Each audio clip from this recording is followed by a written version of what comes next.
Hello, everyone, and welcome back to episode 5 of Big Dice Energy, a game where a bunch of just nerds play D&D. It's pretty great. As always, this week we are joined by our lovely players who are joining me now. So, if they can introduce themselves, first I'll do me, obviously. So I am Dom, Dominic or Domaniac, your humble DM, sometimes not as humble. But our players are from top to bottom. We'll go with M.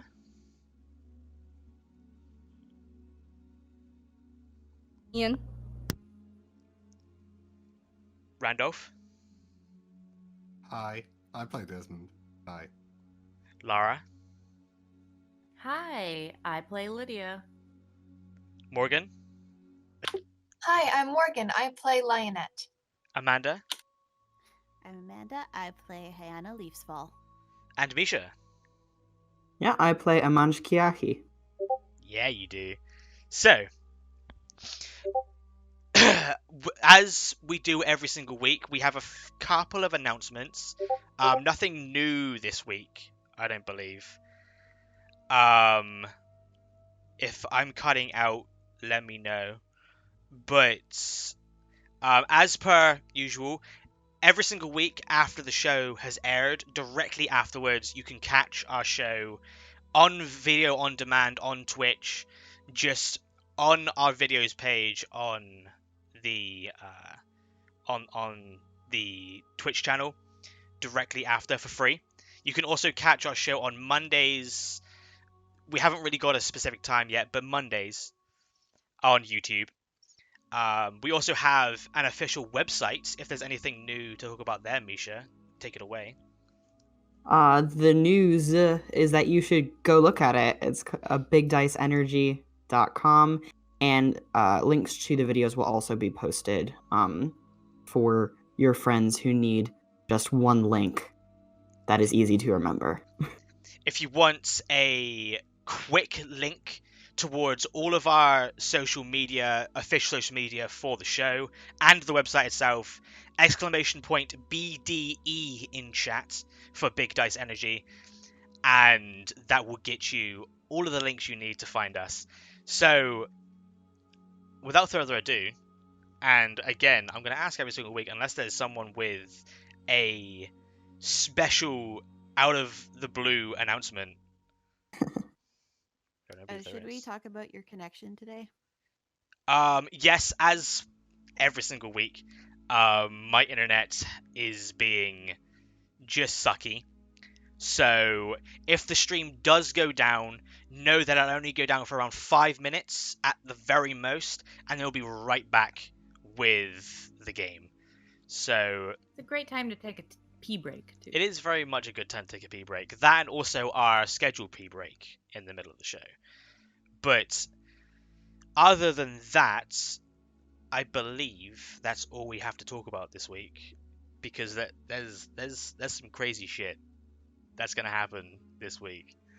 So I think without further ado, you are in a hole. That is quite literally, not even a figure of speech. So without further ado, let's jump into our animated intro and get into some Big Dice Energy, shall we? Woo! When the lightning rock hits the sky, the wait will soon be over.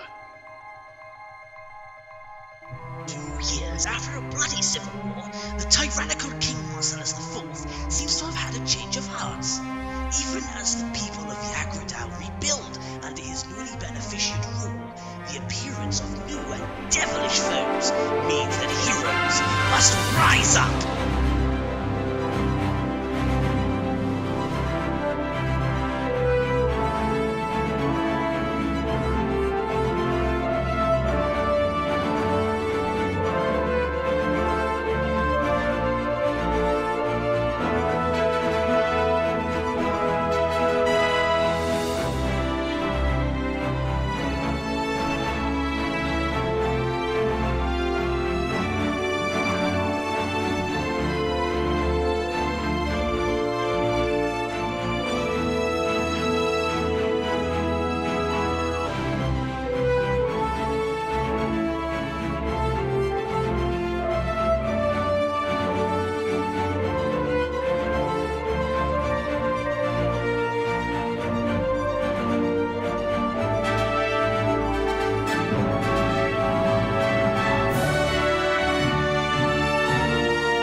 Dice Energy.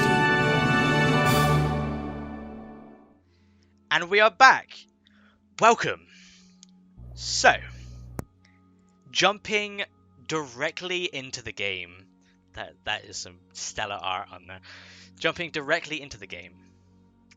Previously, on Big Dice Energy, this newly formed adventuring group finished a quest within the cursed Feldomire bog to kill a witch. You all found yourselves back at the town of Sutton and took the next day to rest and recuperate, as well as get paid and do some shopping within the town. You met Pyrus Tiersa, the local owner of the local magic/alchemist shop.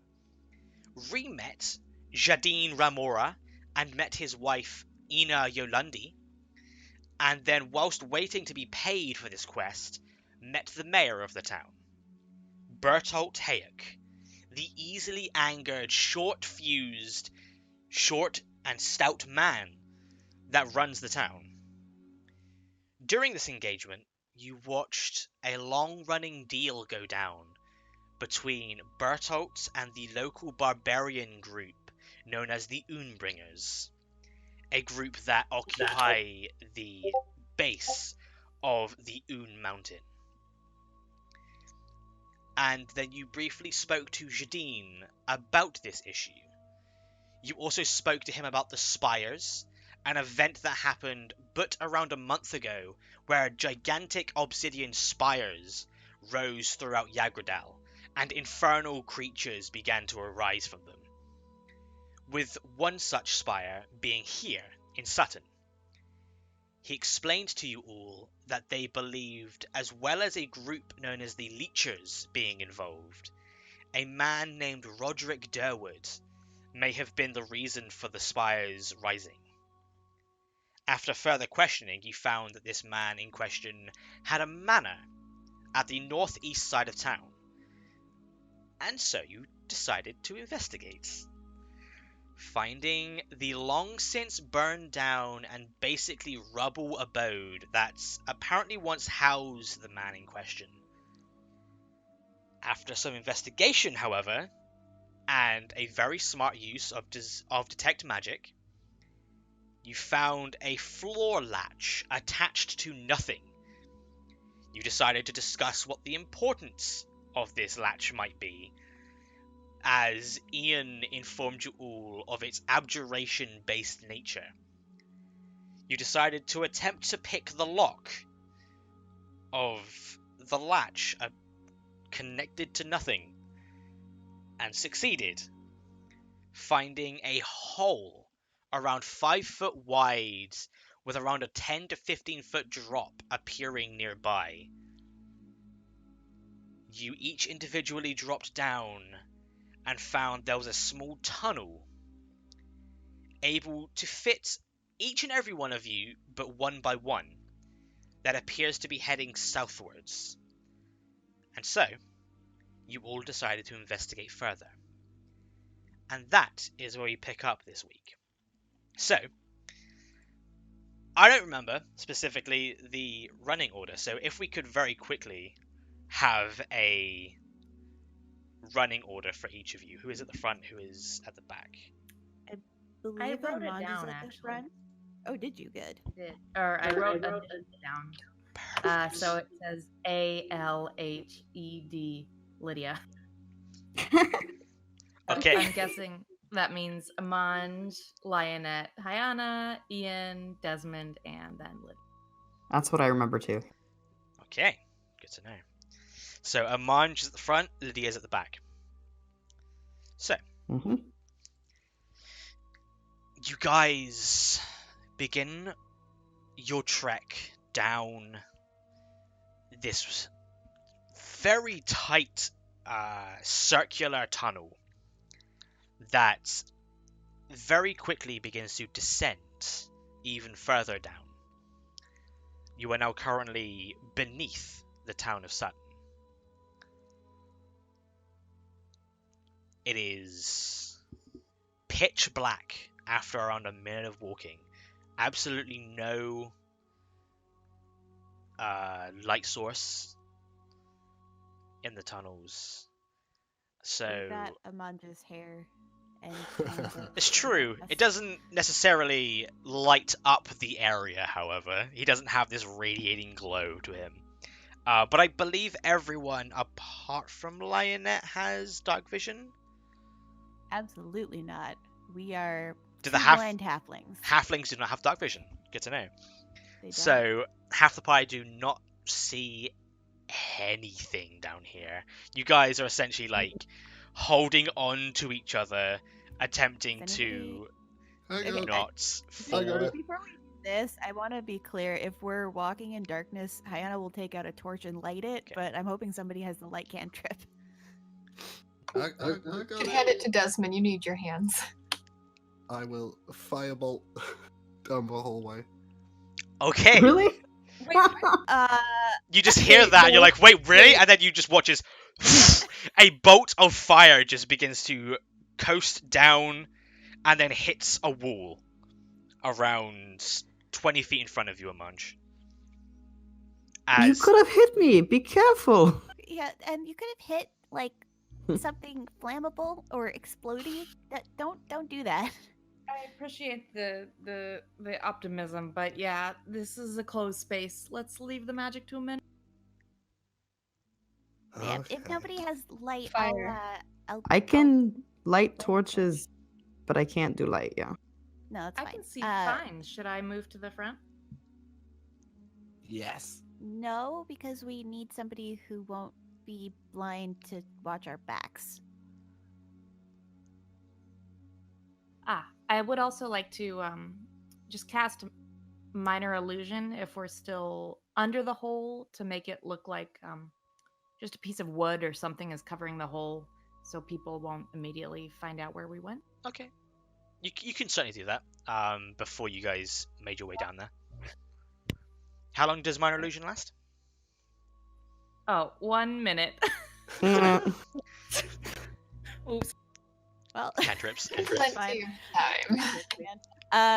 So Hyana's gonna light a torch and hand it to Desmond because he can't be trusted to have his hands free. Okay, Desmond, you are now holding a torch. That does do the work of illuminating a large amount of this tunnel. Where, Amanj, you do look just in front of you and see that where the firebolt hit, the wall itself begins to shift a little bit and move less southward and more in the direction of what would be southwest. Okay, wait. So the wall itself is like shaking and jiggling and moving, No, or no, is no. it just It's going just in a like direction? it's a corner. Okay. It's a little bit of a spiral. A curve, Okay. if you would. I'm good at Ooh. English. Are we heading are we on level ground or are we heading downwards? You guys are heading down for a little bit. As of right now, it's sort of leveled out a little bit, but I would say if you want to give me a survival check, you can try and establish how far down you are. It's 7. a 7.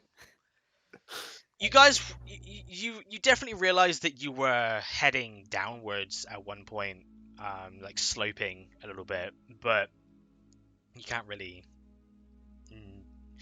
really like establish how far down you are, and you assume you're still going south. Okay. Or- We see this curving wall though, so that's I guess that was sort of why I was wondering if we were angling down, like if it looks like it's gonna continue to spiral down or if it's just turning. Well, as you guys sort of begin to keep walking, it doesn't appear to spiral per se, but there are, after a few minutes here and there, curves to the pathway. More times where you start heading downwards and then levels out again, and more curves. But all in all, you can probably assess that you are going around a south or southwest, maybe a west direction. One of those three. Okay, Hayana's gonna be marking the turns just because I do have Natural Explorer, so we can't become lost except by magical means. I guess they could be confusing us magically, but otherwise, I think Hayana knows like the turns to get back if we have to run. Okay. Natural Speaking Explorer. of running, what do we expect to find down here? Because we have no idea what's at the end of this tunnel, and we don't know if we're prepared for it. Treasure. No, we super don't. I mean, I was just hoping to kind of figure out where that dude ran off to. He said he disappeared, right?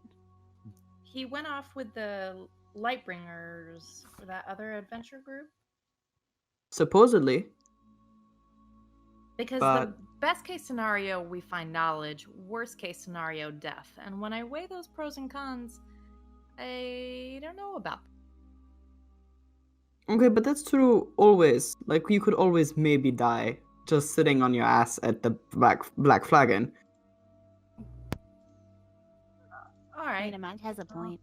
fair point. Whoa.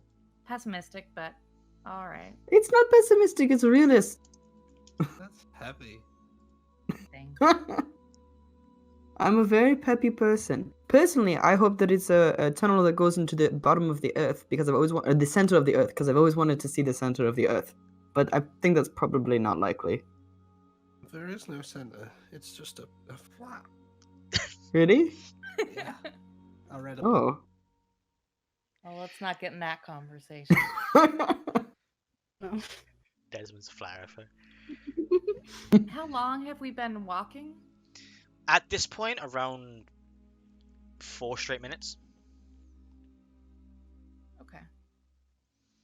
The walls made of natural materials, like, are they made of dirt? Go ahead and give me either a nature or survival check. Druid. Yeah, 14. You sort of rubbing your hand against the wall. It's definitely natural, but it feels like obviously a tunnel was carved out of natural material, but the walls themselves seem very natural in their making. Okay. But nonetheless, you guys travel for a little over 7.5 minutes, walking straight, either down, curving, or straight, until eventually you, Amanj, directly at the front, see around 20 feet ahead of you a dead end that appears to have some sort of large red reinforced steel door with no decoration. Okay. Do you guys see the giant scary door? Yeah. Yes. Scary door. I'm gonna try to open it. I'm gonna have my weapons at the ready. Yeah, same. I try to open the door. Okay. Just as a point, I'm going against myself here, but how long does enhance ability last? Ian. I think an hour. Yeah, I believe it's an hour. I'll check right now. Go ahead and check for me. It goes up to 1 hour on concentration. So if you are still concentrating on that, you get advantage on dexterity checks. But nonetheless, Amanj, you walk up to this door, and it is around 9.5 foot tall, pretty wide, Oh? and looking at it, there does appear to be a central sort of latch mechanism that you would need to push on to open the door. Okay, I would like to push on it with, like, not my hands. Like I think the hilt of my dagger. you kink and start sort of trying to push it, and it's reinforced iron, so it's not really moving. Fine. I will use my real person hands. Okay.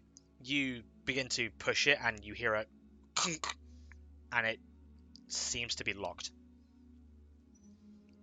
Can I try to pick the lock? You can certainly try. Go ahead and give me a Thieves' Okay. Tools check with advantage, please. Okay. So the dexterity check, 24 plus 2, so that's a 26. That's a critical success. I did get a natural 20. I'm a very good lock-picking boy. This is where we die. Okay. Sorry, Dom. Die. It's fine. So, you take a few minutes to get up against the left-hand side of the wall and begin placing your file and your lockpicks within the side of the door. And you hear a few clicks and a few clacks, and then eventually you just give a little bit, and you're like, easy. And then you take that out and just push against it a few times. And then there's this moment where Aman just looks back at you all, and then just sort of, you got an natural 20, just looks back, and then just, like the fawns, just hits the door, and it opens a little bit. Damn. Put Yeah, my no hand on his problem. shoulder and- Oh, That's impressive, man. I shrug very casually. Hannah is aiming through the door just in case. Okay. I'm gonna walk through it if there's nothing immediately jumping out at me. So, Oh, that music just got dramatic, guys. Uh-oh. as you guys begin to enter the room, and Aman, you walk in first and look around, you enter a rather large and strange looking room from the right hand side door. Directly in front of you, you see a stone pillar that holds up the ceiling, that appears to be load bearing, which is around 25 to 30 feet up. Behind which you see 4 more pillars that appear to be built in a pentagonal shape. Behind the back of the room, you see a large metallic grate on the floor that appears heavily burned. To the north side of the room, there is yet another large 9.5 foot tall iron door, red in its coloration. In between the pillars, just off from the center of the room, you see a strange sight. A blue in color metallic circular platform that has a circular recess in the middle around 5 to 6 foot round. Within, you see there is a symbol of an upside down star almost that appears to be fractured in places, the star. If everyone starts coming in, it is a familiar symbol to a few of you. Yeah, I want to go check it out. Well, I have a question you also- about the material. Not necessarily. Yeah. you also spot on the floor near this central structure 3 humanoid corpses in long since dried, bloodied robes, still stinking of rot. And behind, up against one of the pillars, another much larger, fully skeletal body, sitting but still large. If this creature were to be alive and standing, you could estimate that it would be around 12 to 15 foot tall.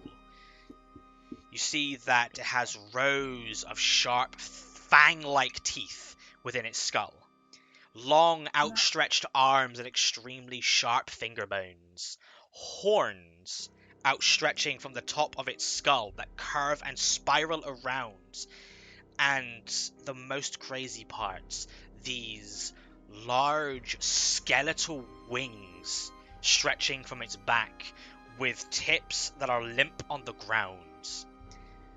One more thing sticks out about this room. What looks to be veins, almost. Red, very lowly pulsing veins running out of the circle in the center of the room that look like they're in the stonework themselves, stretching all the way to each pillar and around, and then up them with a low pulse to them. Oh, I hate this. This is the bad news room, guys. A general knowledge question, I think. Are there like colors associated with magic? Like when somebody looks through detect magic, do certain types of magic show up as different colors, or is We picked that out. Yeah. I have it somewhere if we need it. okay? I have them. Is blue associated with something? Where are you getting blue? Didn't The you blue say door. that there was a big blue circle on the floor? Yes, with the upside down. It seems to just be. Go ahead, give me an Arcana check, Ayana. All right. And Lydia would like to go check the pockets of the corpses Of course you will. for information. Okay, go ahead and give me an investigation check, Lydia. Hayana, with a 12, you, Yeah. looking at it, definitely recognize the symbol in the middle as you not but recently killed an individual with a symbol of this around their neck. Yeah, that big loser. Lydia got a 14. But the for color investigation. blue doesn't seem to symbolize much. It just seems to be perhaps the color of the metal they use to create this thing. But there is no... With a 12, you can definitely distinguish. There is no pulse or aura to the actual circle itself, nor the symbol in the middle. But of course the veins that are stretching from it are very weird to you, but you don't entirely understand what it might be. Lydia, you just immediately enter the room, look around, seeing all of this, and then squat down next to one of these bodies and start going through their pockets. What you do find is each of them have very used daggers on them, each one individual, as well as these small bags on their sides that you take and look within, sort of rummage around and take what is in there out, thinking that it might be coin. It is not coin. What appear to be small bags of 50 to 60 long since dead and dried up leeches. Oh. You immediately sort of like put them back in the bag and see that there is something metallic within the bag for each of them. Do you take it out? Yeah. Okay, you I take would. out what looks to be a metallic symbol of some kind that resembles, it is circular, and within it sort of resembles a circular maw filled with hundreds of sharp teeth. Do I recognize the symbol? Make a religion check. Oh, yikes. 16. 16? Nope. Hey guys, does anybody recognize this symbol? And I hold it up to whoever's close. Yes, the warden told me and Hyana about this before. They're a cult. Yeah, we took out a couple of them. They were setting up a circle like this up in the woods. Or the swamp, I guess. The townsfolk thought that they had something to do with the towers. But what you do remember, by the way, Hyana and Lioness, you don't seem to remember them having this specific symbol on them. They had a symbol that is more... Yeah, they were specifically. Yeah, they had a symbol that was more akin to the star on the floor. Yeah, they were wannabes. I mean, put the symbol in my pocket. I would like to do a perception check on the giant skeleton with the wings. Sure. Because he looks like a monster. I mean, Yeah, I don't know if he's actually dead. Are you trying to distinguish what he may have been? That, and also to see if it seems like he's may still be alive, because I mean we fought a witch and we've seen some things we can't explain. Go ahead. I think Em also wanted to do a nature check, yeah? Yeah? Yeah. Okay. So, Ian, if you were to make a nature check and then Lionette perception. I rolled a 10 on perception. 1 on nature. Okay. So, with a 10 perception, Lionette, you sort of not trying to get too close just in case, but keeping your distance and having a look. It seems dead. It's skeletal. It doesn't have any sort of sign of life, if that would be the right term.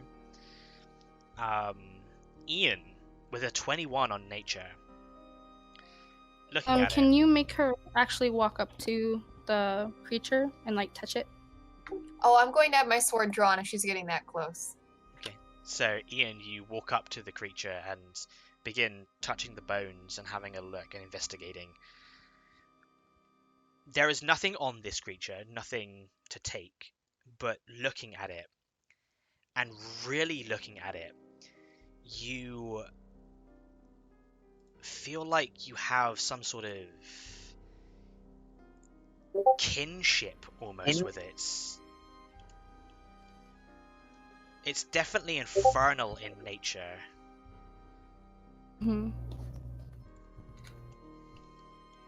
And then you begin to think. And let me just check my notes real quick, because that's a really good nature check.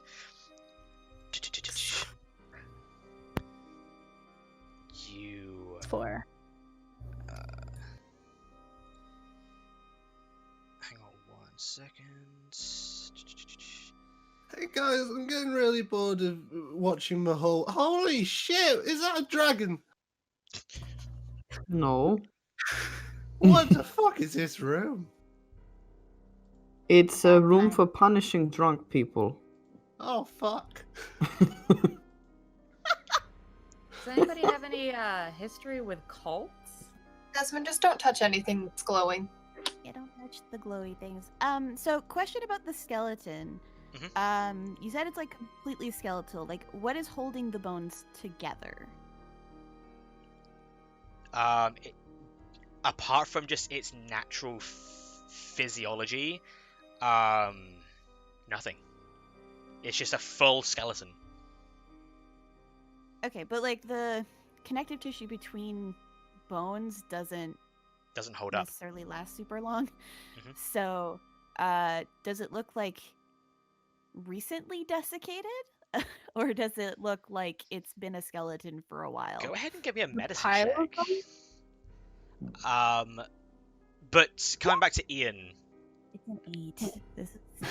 after a little while of thinking, you know exactly what this thing was when it was alive. However, this is what is known as a malabranche, or a horned devil.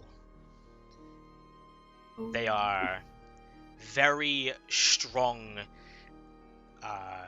soldiers and tyrants of the Nine Hells. I as soon as I realize what monster this is, I turn to the group and I yell it out. Just kind of afraid because this is a monster. And then Hayana, you sort of get close and start looking over the actual body itself. And same with Ian, there is no reason that its skeleton should still be attached within the sockets, but it is. I'm not turning my back on this thing. And I don't have detect magic anymore. No. You can still cast. Oh no, you only get it once per day, right? Yeah. Should we, I don't know, maybe try to move into a different part of the tunnel, or open this door, or generally leave the Horned Devil room? You watch once again as the veins sort of like a heartbeat. Where are the veins? Are they coming together at any They point? are. You guys go first. I'll watch the back. There are hundreds of these small vein-like things just built into the floor almost, that are outstretching from the central circle and just stretching all the way up all 5 pillars. You also obviously notice that there is the large burned grate on the floor at the back of the room, but that is the only thing that you haven't necessarily looked at yet. Oh yeah, can I look down into the grate and see if I see anything? Sure. You sort of walk up, and being someone who is very akin to fire, you immediately notice the extreme burn marks on this grate and look down. Go ahead and give me a perception check. That is a 19. 19, okay. You look down, and your dark vision goes for 60 feet, right? Mm-hmm. You see for around 60 feet, and then it's just darkness. Okay, I think it's just a really big hole, but it's burnt all to shit over here. Well, with an infernal beast in here, for all we know, that's a portal to hell. Yeah.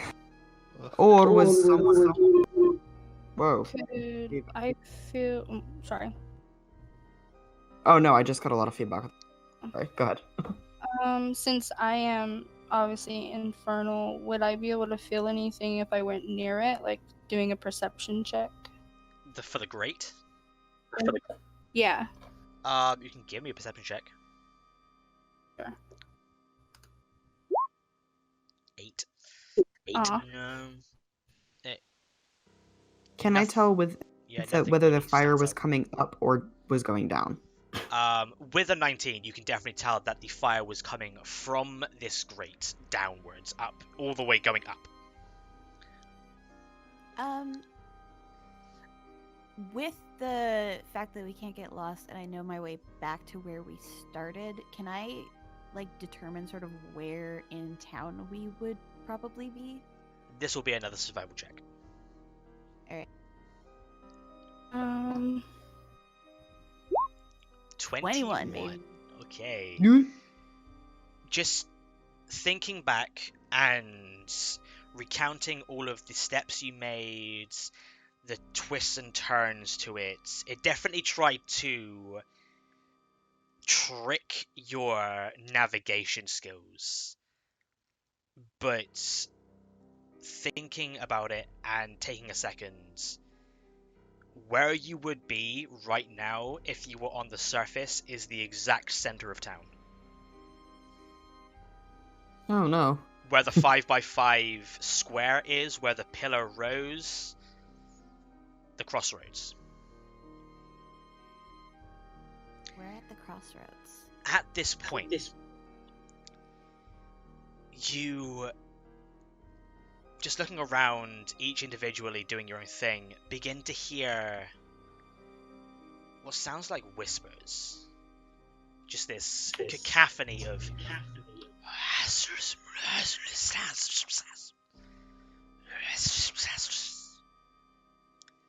And then you hear a specific voice out of the darkness just say, Mr. Terende. And then the cacophony comes back with the and you hear another voice at the other side of the room just go, we weren't allowed through. Help. Oh no. We were tricked.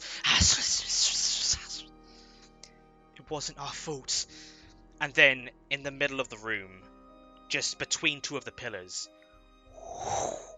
appearing just out of the ether, you see this figure, this human man with a cowl over his face and this purple aura to him. Looking at him closely as he just begins to look up and around you all, he seems sorrowful in his face, looking like a very ordinary human man. Short brown hair, no facial hair, young, maybe late teens. He outstretches one of his hands and you see that his entire right arm is just skeletal. And he just... We just wanted the magic to go away. Like they want. And then you hear more voices. Like they want. Like they want. So what... So that happened. What happened to our family can't happen to anyone else's. Can't happen to anyone else. And then you watch as, just out of the darkness with your torch, you look and see at the back of the room there are these two just shaded figures that just whoosh, appear out of nowhere. These shadows. And then you watch as the man with the aura just... No! And then just begins to fly towards you guys. I need all of you to go ahead as I bring you over to a map to roll initiative, please. Heck. Heck indeed. So I'm going to try and knock him on his ass. most of you guys are here. Not kill him. Amanj and Ian, you guys were here.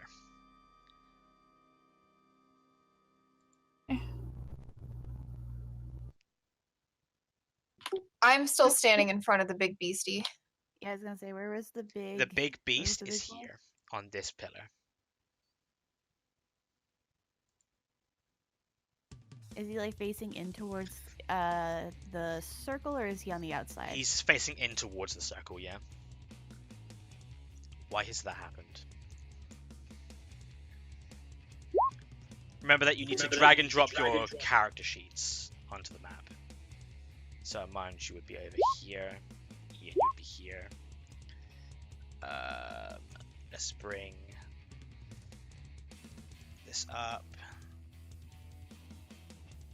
So, Lionette, you would be here. There you go. Oh god. By the way, make sure to press the you guys have had a long rest, so press the long rest button so you have all of your stuff back. Cool. Yay. That's some really good initiatives, guys. Oh yeah, natural 20. Okay, good to know. So, starting off this combat, Lionette, you hear this cacophony of voices. You look behind you to hear and see these shadow-like people just appear out of the ether, and then around the corner next to Lydia, Ian, and Amanj, you see the ghostly spectre appear. What would you like to do? I'm going to yell restrain him towards Lydia and Ian, and then I'm going to charge at the blue figure that's directly in front of me. Okay, so it's just running at the shadow. You see this humanoid form that is just the shadow of that person, just standing there, arms out, ready to receive you almost. Go ahead and roll an attack. Okay. That was a natural 20 and Okay. 19 points of damage. 19 points of damage. Okay. You run up and one-handed just slash out at this shadow, and you watch as it goes through its incorporeal form, and then the form just forms back. It doesn't seem to do as much as you would hope it did. But it did do something. It did right? something, yes. But is that your turn, Lionette? That is my turn. Okay. Hyana. Yeah. Quick question: is Lionette's sword silvered? It is. Yes, it is. Okay, and so the silvered sword still did only partial.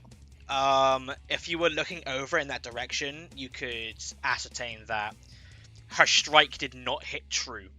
Yeah. Okay. And the guy who is all glowy, does he look corporeal? He is see-through. You can see Ian, the other side of him, as he's running towards you. Well, flying towards you, I should say. Okay, Hyana's going to look at him and shout, "Who's they?" And then fire a silver bolt at the guy. Okay, go ahead and roll attack.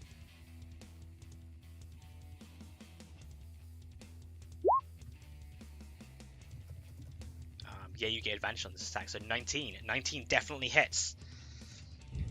You aim, say this, and then fire at the Spectre. The glowy guy. Hyana? Sorry, I let go of the push attack. I don't fire at the Spectre. I'm not attacking him. I'm attacking the shadow thingy Shadow down there. Okay, here. you turn and fire in that direction, and it once again just passes through its incorporeal form, hits the back wall, splinters, and then you watch as the hole just fills back up like mist almost. Okay. That's me. That's my turn. Okay, that is your turn. Lydia, you are right next to this glowing dude. By the purple aura. Mm-hmm. Okay, I would like to cast, like, kind of grab him by the wrist and cast. Your hand sleep goes on him. right through him. But you cast Then I'm sleep. just gonna stumble after him and cast sleep. Okay, go ahead and roll the damage. 17 to hit and an 18 damage. There's no to hit on sleep. Your damage was okay. the 17 there, because it rolls the damage got for it. you. So, you cast the spell out, and it just casts, and nothing happens. But go ahead and mark off a festival spell slot. Ah, all right. Then I stumble and I see Desmond, and it's time to quit shaking. Your magic is breathtaking. I know it's inside. Search deep down and wide and just do something groundbreaking. And I give him inspiration. Yeah. Hey, there you go. So Desmond, you currently have a D6 inspiration dice. And it is now your turn, Desmond. Amazing. Desmond almost seems distracted for his turn by that song. You're drunk, right, Desmond? You very Maybe. specifically made this a thing last session, right? Maybe. Oh crap. Okay, good to know. Oopsie poopsie. I'm gonna look to Hyana and go, are we like killing? We'll kill the shadow things, but I don't know about this other dude. Okay. I'm gonna raise my hand up, see that Lionette's kind of in my way, and I don't trust myself very much. So I'm gonna step a bit to the side. So you're stepping over and into this circle right now. It's just a blue circle. Sure. He's drunk. Someone's gonna die. Stumble over. And we done. I'd like to cast level 2 Chaos Bolt. Okay, go ahead and roll this with disadvantage, please. But oh no, it's just a +6, isn't it? You get a plus Oh, d6 okay. if you need it, yeah.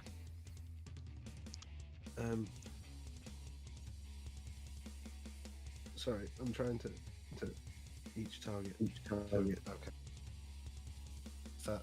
Has that come through? I've clicked it. I've repeatedly clicked it. It's because you haven't selected the level yet. There you I'm go. not very smart. 11. You need to roll again with disadvantage. So roll one more time. Just in case it's lower or higher. Just in case it's lower, technically. Are you good? Ah, Okay, so 11 was the lowest. Okay. Yeah. Unfortunately, 11 does not hit. You use your bardic inspiration? You can if you want I to. can. I would like to do that. Go ahead and roll a d6. Thank you for reminding me. 1d6. Oh. Did that actually roll a d6, or did that just... That's weird. Well, I guess you got a 1. But 12 is its AC. Oh. Nice. So either way, you're going to hit it. So it takes what would be 13 damage of either poison or acid, your choice.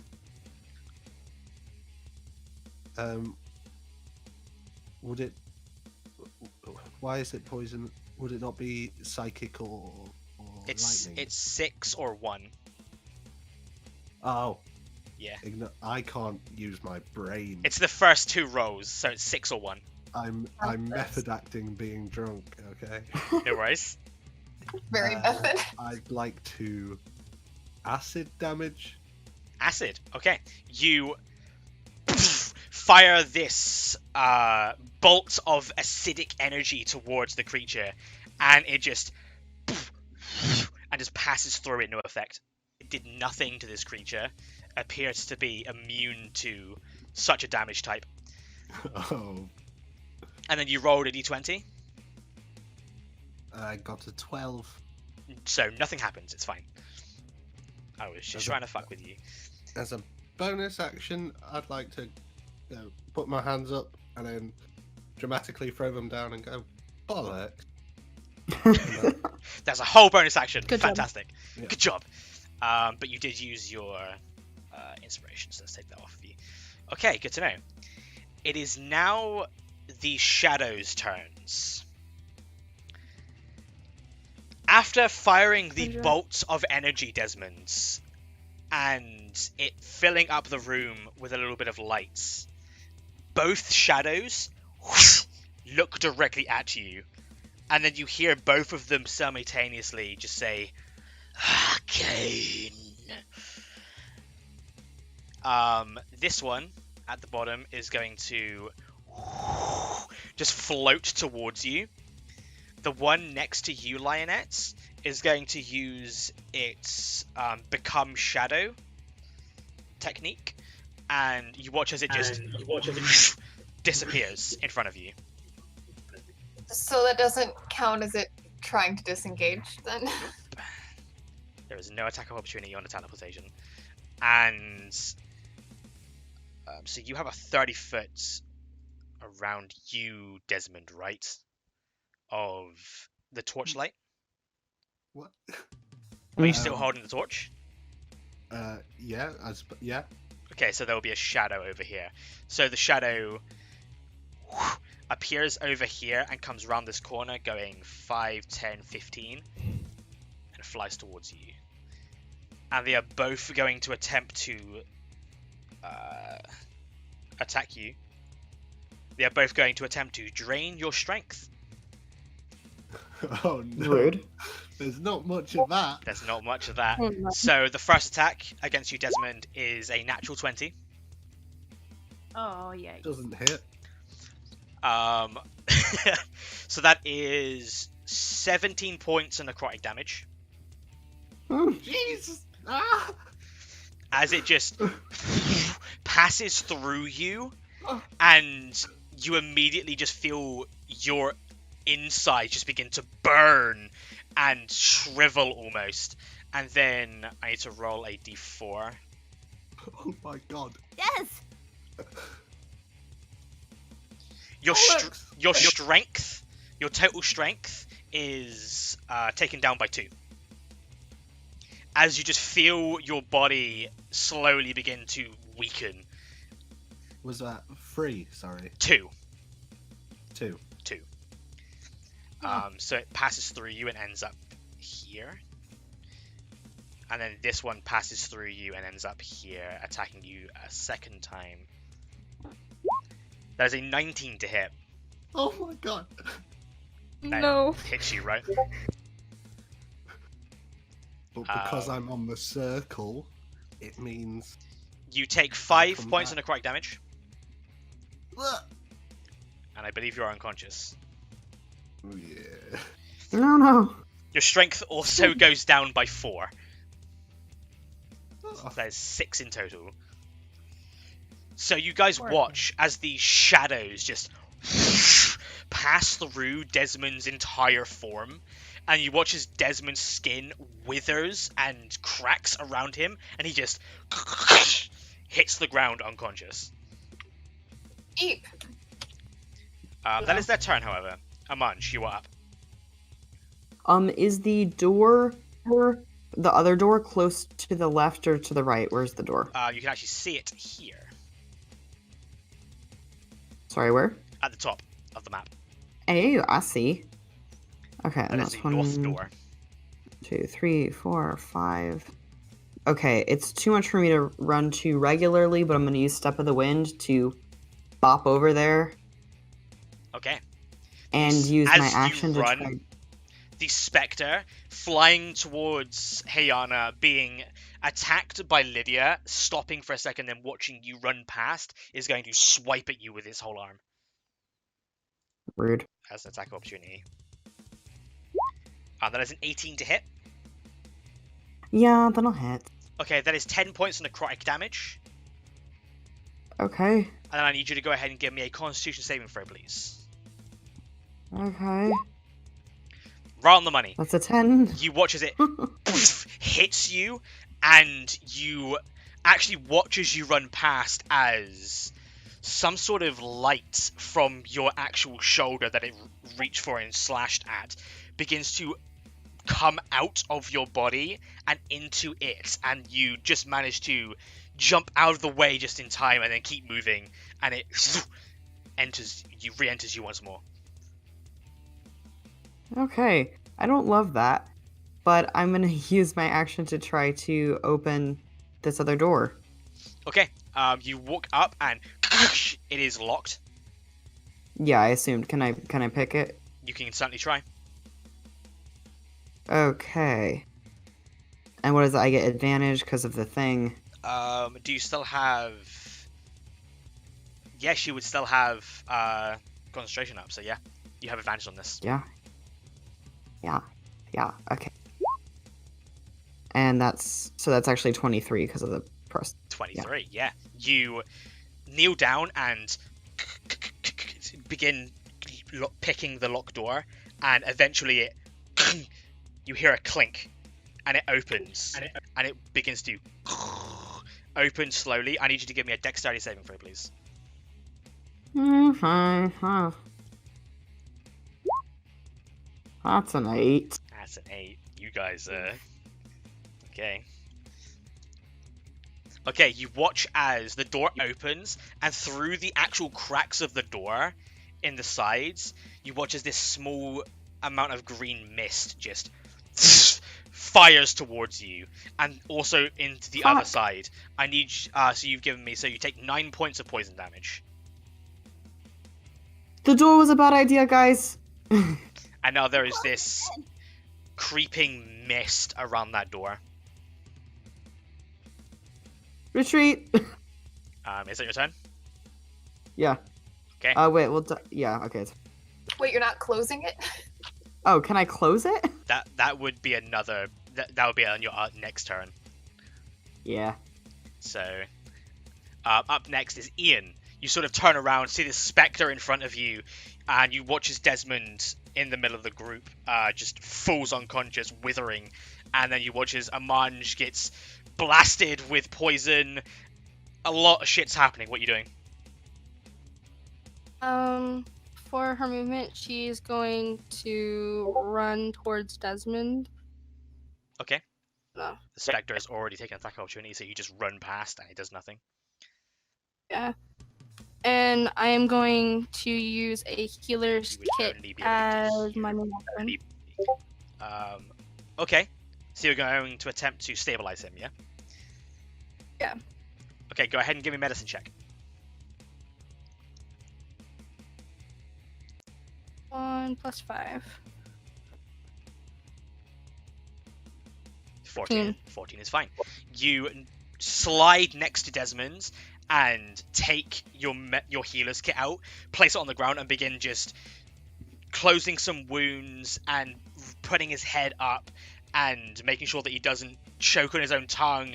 And he just looks like the weakest little thing you have ever seen in your entire life. Still breathing, but his entire form is almost skeletal.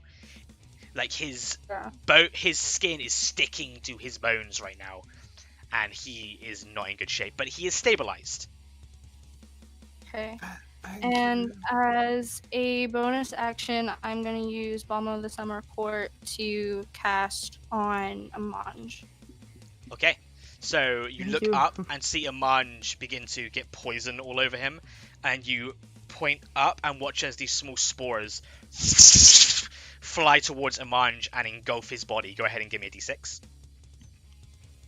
Okay. Just a second. Sorry. Roll. 4. 1d6. So Amanj, you heal 4 points, and then you also get 1 temporary hit point. Okay, doc. Okay. And that is your turn, Ian. Yeah. Can I yell out to him? Can I yell at him? Yeah, you can talk. It's a free action. What did you say? So.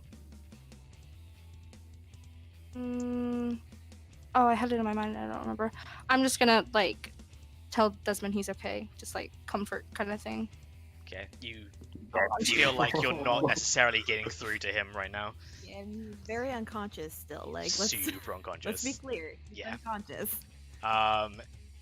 It is now the Spectre's turn. You watch as it slashes out at Amanj, just floats there for a second, and then just hears you say what you said, Hayana, with who are they? And he just looks at you and just Torrente, and then looks over towards Lydia and just no, and swings at you. Cutting words. Okay. Torrente, yeah. So the attack is a 21 to hit. Rolling really well. So if you wanted to cutting words that, you can minus a d6 from it to hit, if that would help you in any way. I will. Yes, it would. Go ahead and roll a d6. 6. 6, so that makes it 15. What is your armor Alright. class? I'm a 14. So it wouldn't have helped you either way. So 17 damage. It would be 12 points of necrotic damage. Okay. And then go ahead and give me a Constitution saving throw, please. 17. Once again, you watched as it happened to a Mange, and then this spectre just puts both of its hands in your chest and begins to suck almost the life out of your form. And you watch as this small light begins to escape your body, and then you move back just in time and hit the pillar, and it just enters you once more. No effect. Oh. But you still take the 12 points necrotic. the spectre itself is then going to go ahead and with its incorporeal movement, you watch as it just goes under the surface and disappears.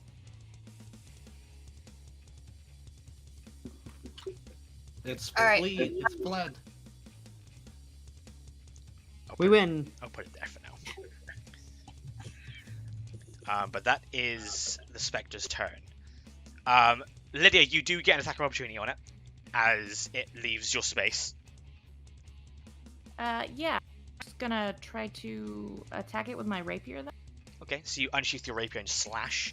11 unfortunately does not hit. It just you still feel that pulsing in you, and you slash outwards, and to no avail. I feel like you just took way too much off of yourself, by the way, as well. I did. I'm HP doing wise. math really badly. Okay. Lionette, you are up. All right. She's going to run over to Desmond, step over him, and she's gonna swing at the one on the right. On the right, so that's the one that you were Yes. attacking anyway. So yeah, Yes. Now back off. go ahead and attack. That is 11 to hit. Oh, it hasn't popped up yet. 11 does not hit though. Oh wait, hold on. I don't maybe think that's you. No, I don't think you've actually rolled it. Yeah, longsword. Ah, there we go. 8 to hit. It's even 8. worse. 8 does not hit, unfortunately. You slash towards, and you watch as it just almost breaks up in the shadow and just goes around your blade, and then just appears back in its space, and then just screams at you. All right. Is that all you want to do? I'm thinking if I want to action surge now. I think I will. Okay. No. So you get an extra attack. All right. 23 to hit. 23 certainly hits for 10 halved to What 5. did I roll for that? You Oh, rolled I an rolled 18. a 19. So that's a critical. You rolled an 18. The 19 is already set to be a critical on your character sheet. If you roll a 19, it will turn up green. But this time, you watch as it turns back into its shadow self, and you just and slash and actually stab into its head, and you watch as its head just explodes there for a second, and then appears back in its space. It is still up. Injury. But that is your turn. Unless you want, I have bonus action. I don't believe you do. No, I no bonus action for me. Okay, Hayana. Yeah, Hyena is focused on one thing and one thing only. Hyena is going to cast Longstrider. Okay.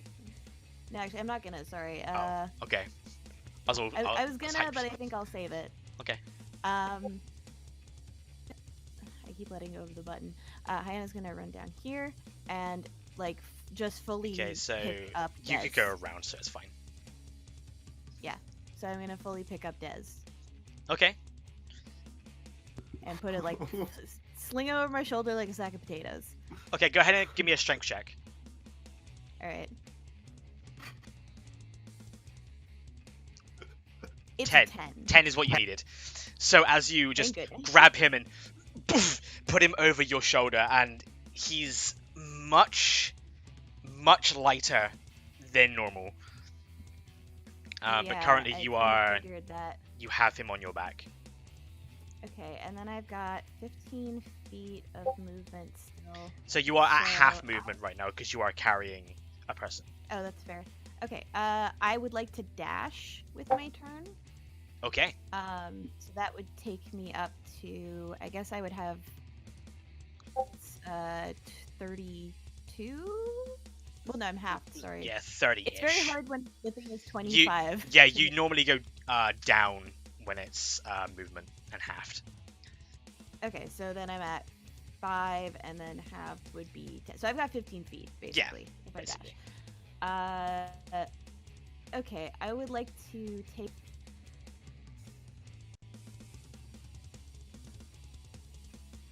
So you bring Desmond over here. And then what? You're just holding him there? Amanda? Sorry, Amanda? I thought the door was sorry. I thought the door was the other way, but I'm Oh. going towards the door. So I'm actually taking him 15 feet, which will be down here because I would like him to be not in this weird magic circle. So I'll take him over here. Okay, good to know. So you just run over there with your whole turn, and that is your turn. Lydia.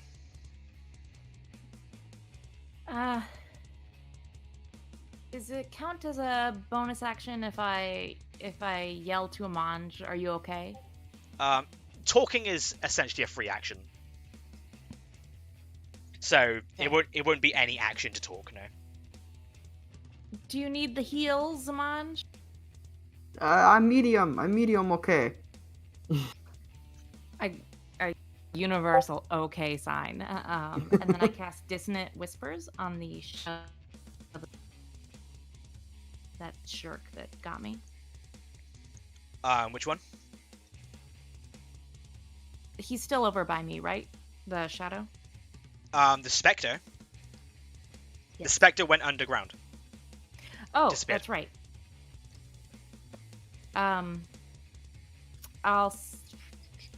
Okay.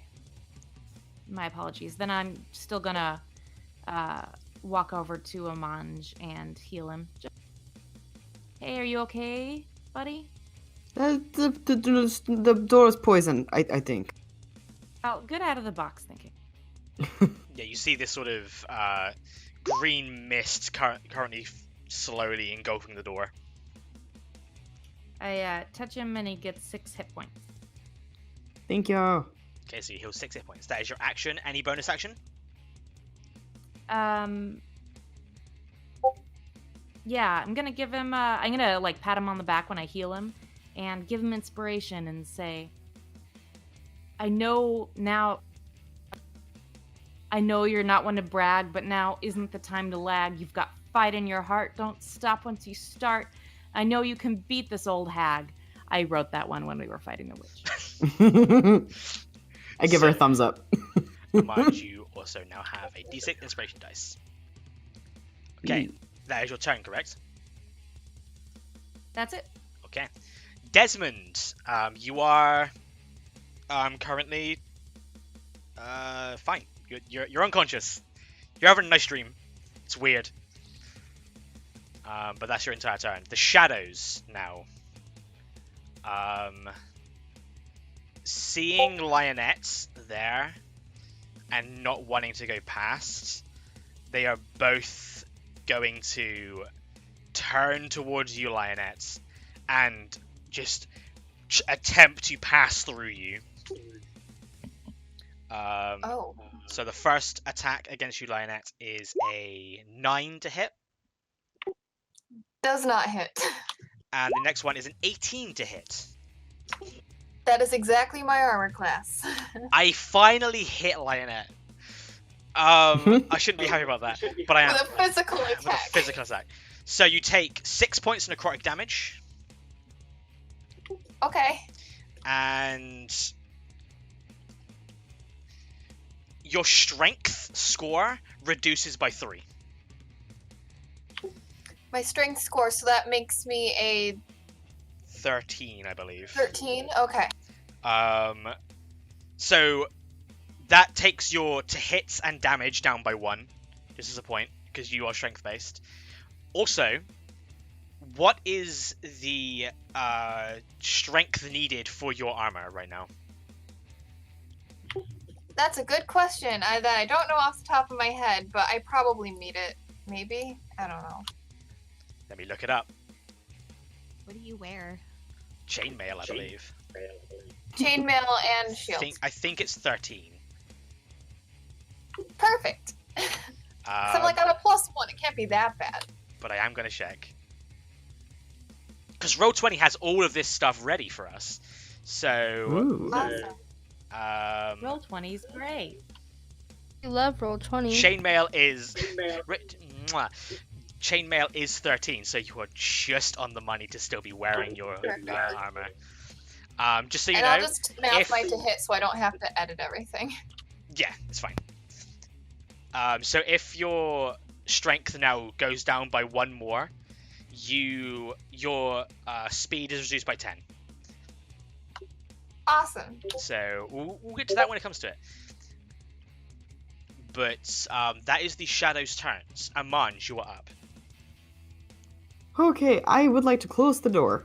Okay, you close the door and you watch as the mist slowly begins to subside. Was that my whole action, or is that a bonus action? I'd say I'll call that a bonus action. Thank you.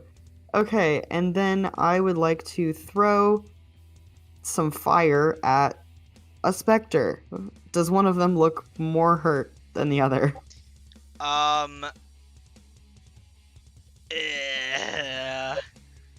Well, I'll throw it at the one right in front of Lionette then. Okay, Where I will try. go ahead and give me an attack roll. Well, that was a 6 to hit, and I bet it don't. Nope. You flame on in your hand and throw, and as you're about to throw, you get that sort of twinge in the back of your neck of the mist still in there, and you cough accidentally, and you, oh shit, and it just goes past the shadow.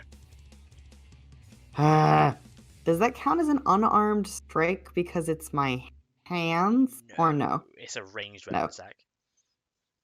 Well, fine. Then I'm gonna run towards the door. Let's see, 1, 2, 3.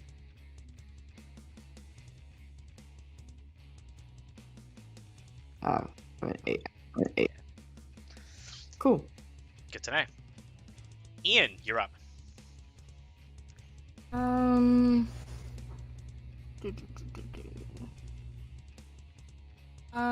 I call out to Lydia.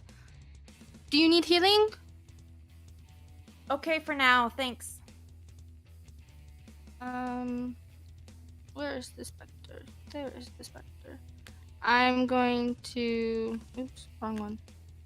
I'm going to move forward next to Lionette and hit... Well, I cast...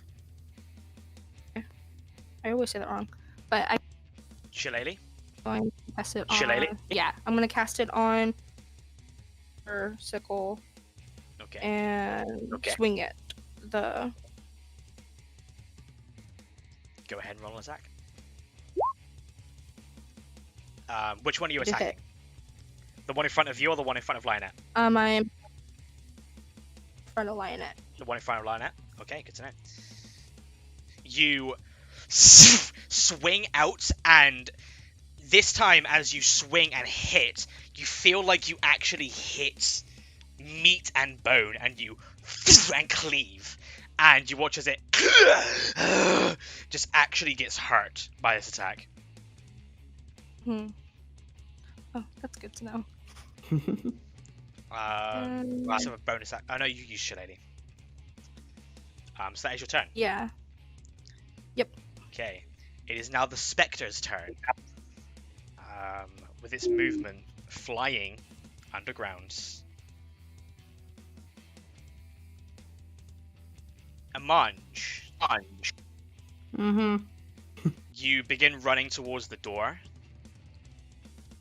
and watch as it appears out of the ground next to you and just stares at you for a second and just, there is no escape if we cannot, and then just lunges towards you.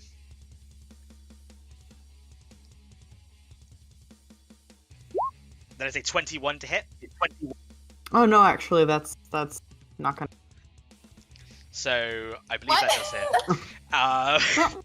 It was a joke. I'm weak. It hits. Help! That is 8 points of necrotic damage. 8 or 18? 8. Oh, thank God. And then go ahead and give me a con save, please. Okay. 19. 19. It's fine. Once again, you watch as the light begins to escape your body, and then you move back just in time, and it enters you once more. It feels like it is trying to quite literally steal the life from your body. Rude. That is going That's to be mine. its turn, however. Lioness. thinking. All right. I am thinking we should start retreating, but I am going to continue to swing at the one I already damaged on the right-hand side. Okay. So the one that's 21 to hit. 21 hits for 9 points of slashing damage. Yeah. You cleave what would be the head of this creature, and you watch as it and just turns to dust and disappears. Hell Yes. Good. That one is again. yeah. Goodbye, loser. She could just stare menacingly at the next one. You watch as it is staring menacingly back at you with its red, beady eyes, with its almost human-like form, but it is just floating there with no legs. That is your turn. Hey, Anna, you're up. Yeah. I'm thinking about using Cure Wounds, but I also don't think that's... I don't think that Desmond can walk with the way his body is, and I don't think Hyana would think that Cure Wounds could fix that. So... Shoot a purple dude. You can certainly try. I mean, I could shoot... I guess I'll try. Yeah, I'll do that, sure. So I will aim a silver bolt Okay, at so you the place purple guy. Desmond slowly on the ground. Yeah, I'm gonna put him behind me. I want him like behind the pillar. Okay. That can certainly be done. And I'm going to look at that dude, and I'm gonna be like, did I close? I did. I closed the group notes that I made a note in. So yeah, I'm just being like, "Who's Surrende?" and also fire at him. Go ahead. Does he count as a humanoid? No. Didn't think so. 27 to hit. That is Yeah, that's gonna fucking hit. For Alright. 14 points of piercing damage. As Yeah, you it's not as damage, this is the baby. first attack that has hit this creature, you watch as it passes through its body, but still leaves this small hole there. But Okay. doesn't do as much as you would hope. That's, you know what, I suspected that would happen, but I also thought maybe it wouldn't do anything like it did with the other one, so that's good. Okay, that's, you know what, seeing that he actually seems to have been affected by it, I'm gonna bonus action Hunter's Mark. Okay. So you point towards him now that you know that he can be hurt. And Yeah. a little green ray hits him, and he is now your charge. Good to know. Yeah, I make quarry, and that's my turn. Okay. Lydia. Is the specter still underground? No, you can sort of see that the specter is around. Actually, currently you can't see the specter. There's a pillar in the way. It doesn't matter. I don't think I have to see him to cast Dissonant Whisper. Go ahead and press the spell. I think it's just only one creature of your choice that can hear you within range. Yeah. If it is in the room, it can hear you. So it needs to make a wisdom saving throw.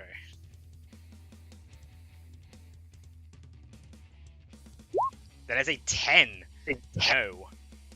All right. So Amanj, you sort of hear once again this discordant whispers around you, just. But this time it's in a more feminine tone, and you look back and see Lydia is casting the spell under her breath. And you watch as the specter in front of you just, no, and then begins to hold his head in pain and fright almost, taking the full 8 damage. And Don't then worry, is guys. going That one to was me. move as far away from Lydia as possible, and you watch as it just disappears into this wall. But Amanj, you do get an attack opportunity as it leaves your space. Excellent. I would like to do a punch. Go ahead and punch. 13 hits. However, and it's like punching mist, but you feel something connects. You definitely hit it, but it didn't do as much as you would hope. Okay. Okay. Lydia, is it your turn? Yeah, I'm gonna hold my bonus action, but I'm going to move toward. Okay. You can't technically Uh, hold a bonus action. Oh well, I'll skip it then. Okay. I'm gonna move. Amanja's already covering the door that we came in. Seems to be, yeah. Okay, then I'm just gonna kind of move back by the poison door just to try to seal the exit. Okay. Good to know. Desmond is still in La La Land. The shadow is going to look towards you, Ian, as the person who just destroyed its comrade and attempts to pass through you. Wasn't Lionette the one that beheaded the other one? Oh yeah, it was, but yeah, so it's gonna go for Lionette. Thanks for the clarification. Sorry. Wait, Um, no. So Just throw her Lionette, right under the bus. so that is only a 15 to hit you, Lionette. I don't believe that hits your armor class. Does not hit. God damn it. You watch as it hits your armor and stops there and tries to swing out towards your face, and you hold it back. Like it's corporeal, but it's also incorporeal. It's in that sort of flux situation, and you're holding it back with your shield. And it's just... It doesn't like bronze. It doesn't. It just doesn't like it. But that is the Shadow's turn. And Munch. Okay. Is the door that that I'm right next to closed or open? I believe you guys left it open. Perfect. Okay, I would like to hold an attack until the specter comes back. Okay, good to know. So you hold an action for an unarmed attack? Mm-hmm. Okay, good to know. Ian. Is the specter like being held back by Lionette? The shadow in front of you seems to be being held back by Lionette, yeah. But it's still up corporeal and looking like it wants to kill people. Okay, I'm going to I want to do both things, but I know I can't. Okay. I'm gonna swing at it with my sickle. Okay, go ahead and roll. 22 to hit. 22 for 5, yeah. You bring your sickle down, you watch as it is being held by Lionette, and you wait for a perfect opportunity, and then you just and cleave its head in two. And you watch as it just and turns into mist. Okay, good. Get it? Ian and Lionette sort of look at each other and nod. But that is the Shadow's deceased once more. Anything you would like to do with a bonus action or movement, Ian?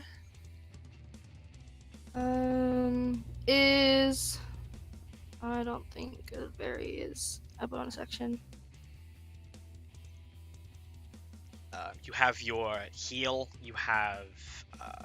Yeah. I think that's it, really. Him, like, would that wake him up? Who? What? You cut out there. Desmond. You're gonna try and heal Desmond? Would healing Desmond wake him up? Like, yeah, would it he would not be make unconscious? he would be conscious. He would wake back up, yeah. Okay. That then. I'm going to use Bomb of Summer Court to do that. Okay, you look over and watch as Desmond is currently up against the pillar. You can just see him around the corner, and you let out these spores of Fey energy that go around the pillar and enter Desmond's form. Go ahead and roll a d6. Okay. So It's slash looking R like space 1d6.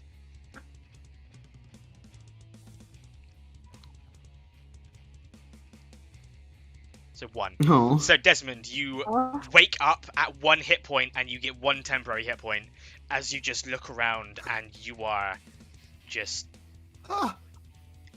essentially unable to move. The speech that comes out of your mouth sort of is husky and you are feeling like death right now. Ian yells back, "Welcome back!" Oh. Okay. And that is Ian's turn. It is now the Spectre's turn. The Spectre moved away and is in the wall currently.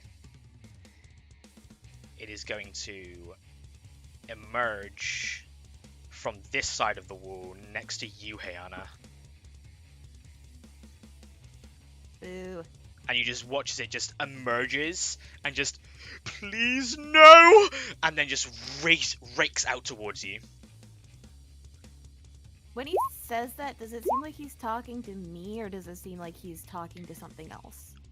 Make an insight check.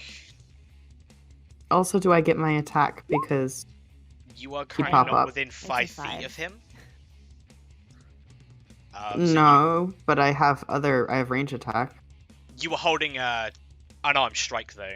You very specifically say the action that you were holding when you were holding an action, unfortunately. If you wanted to, like, hold a produce flame, for example, you would say that Yeah. I'm holding produce flame. Very well. Yeah. So, keep track of that, but that is how that works. Unfortunately, the to hit is only an 8, so I don't believe that hits you, Hannah. It doesn't hit me, and I don't know the answer to my question. Yeah, you sort of watch as he is sort of looking almost past you, but in the heat of the moment, it just rakes out towards you, and instead of trying to understand what this creature is saying and doing, you move out of the way of its attack, and it just rakes and misses. Cool. That is going to be its turn.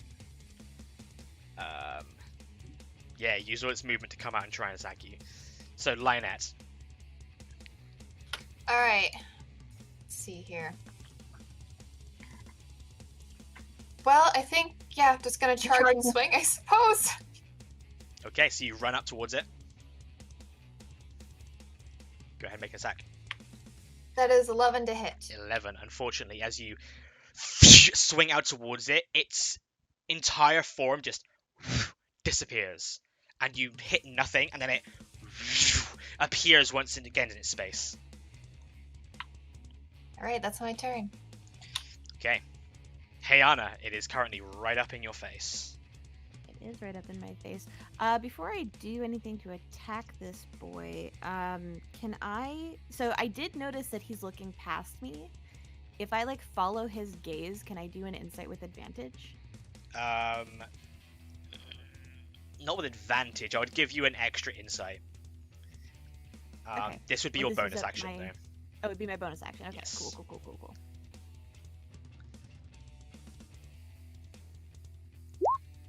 19. 19. You sort of look at it and then look at where it's looking, and it's definitely not. You get the sense now that you're waiting, and it's still like blubbering and saying just incorporeal words as it floats in front of you, and you feel like it's not talking to you necessarily, but it is looking towards the center of the room. Okay, it's looking towards the center. It's not looking towards the big demon skeleton? No. Okay. That's interesting. Alright. I am going to try to pick up Dez, and then I want to disengage if I can. Okay, so you grab Dez once more, who is now conscious, and use your action to disengage, and you can now move 10 feet if you wanted to. Cool.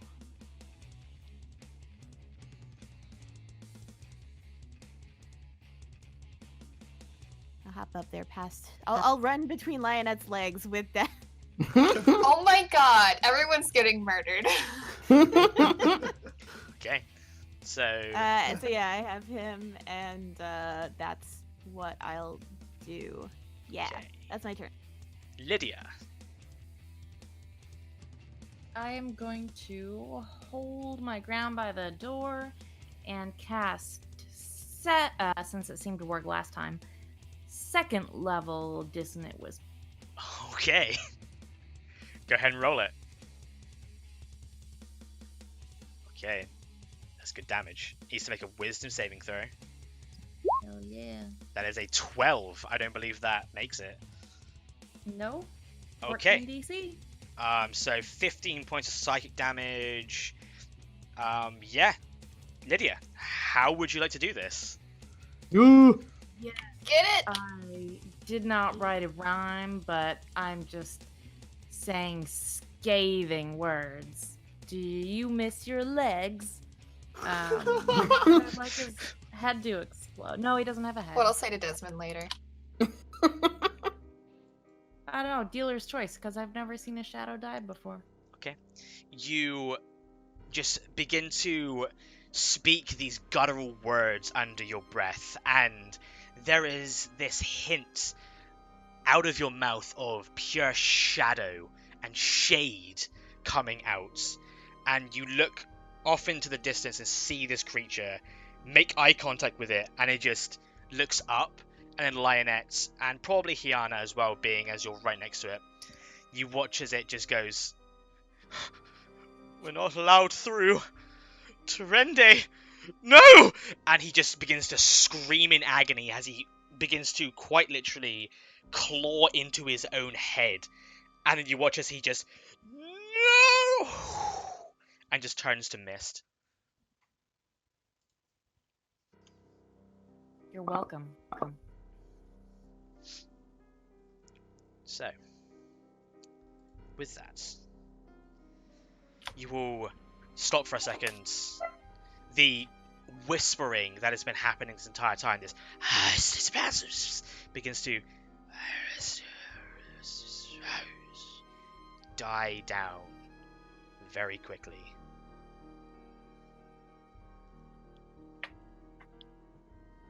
Is purple guy still in the room? Nah, he dead. You just killed him. Oh, sorry. You just killed him. No. Are we playing Dungeons and Dragons?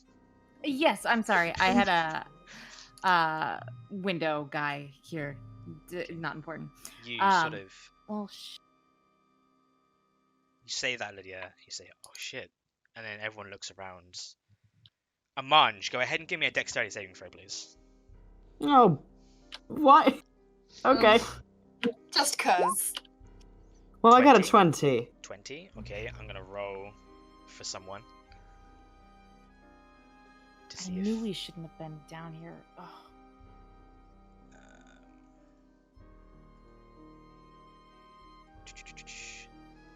I feel like 20 is probably gonna be fine, but just in case they roll well. No. Amanj, you hear Elydia just go, "Well, shit," and then you hear as something is running at you down the corridor. You look, and you watch as a humanoid form tries to body slam you into the pillar behind you, and you just move out of the way just in time, and you watch as he spins around the pillar, holding two short swords in his hands, looking around, and you see a familiar humanoid. This human, well-kept white skin, buzz-cut black hair, well-kept facial hair, fairly well-kept blackened leather armor with raven feathers on his arms. Elias. Just... What the fuck do you think you're doing? and then readies himself, almost in a combat stance, and then just, "What the fuck are you guys doing down here?" What are you doing down here? Looks over. "Well, I intercepted a man, letting everyone know that someone's been fucking looking around the place, putting their nose where they don't need to be." What do I you mean- know about this place? "A lot, love. A lot. We thought that this place was buried, but apparently it's fucking not. How did you a bunch of fucking idiots, manage to find Excuse you? something that we could not? You heard me." And he We looks genuinely unlocked angry. the door. We just unlocked the door. What door, the house was burned to the ground. It was exploded from the inside. Elias, calm down and we'll explain. Then he sort of We'll realizes what he explain. says. Yes, if you After actually you- want to stop yelling for a moment, maybe we can talk to you. Oh, I would love to stop yelling, but you have around 20 seconds before that door, and he points to the north door, caves the fuck in. Well, Let's no, head we should outside talk- then, and then we'll yeah, talk. They're Okay. coming from both ways. They are ready for you. You were They? seen coming down here. Bertolt's yeah, men, no. Ina, is coming down here, ready to take you out. We're all gonna get out of here, but you're gonna answer questions before we do. Come I'm on. not answering any of your fucking questions. And he just stands, almost ready for combat, but go ahead, whoever wants to, go ahead and give me an insight check.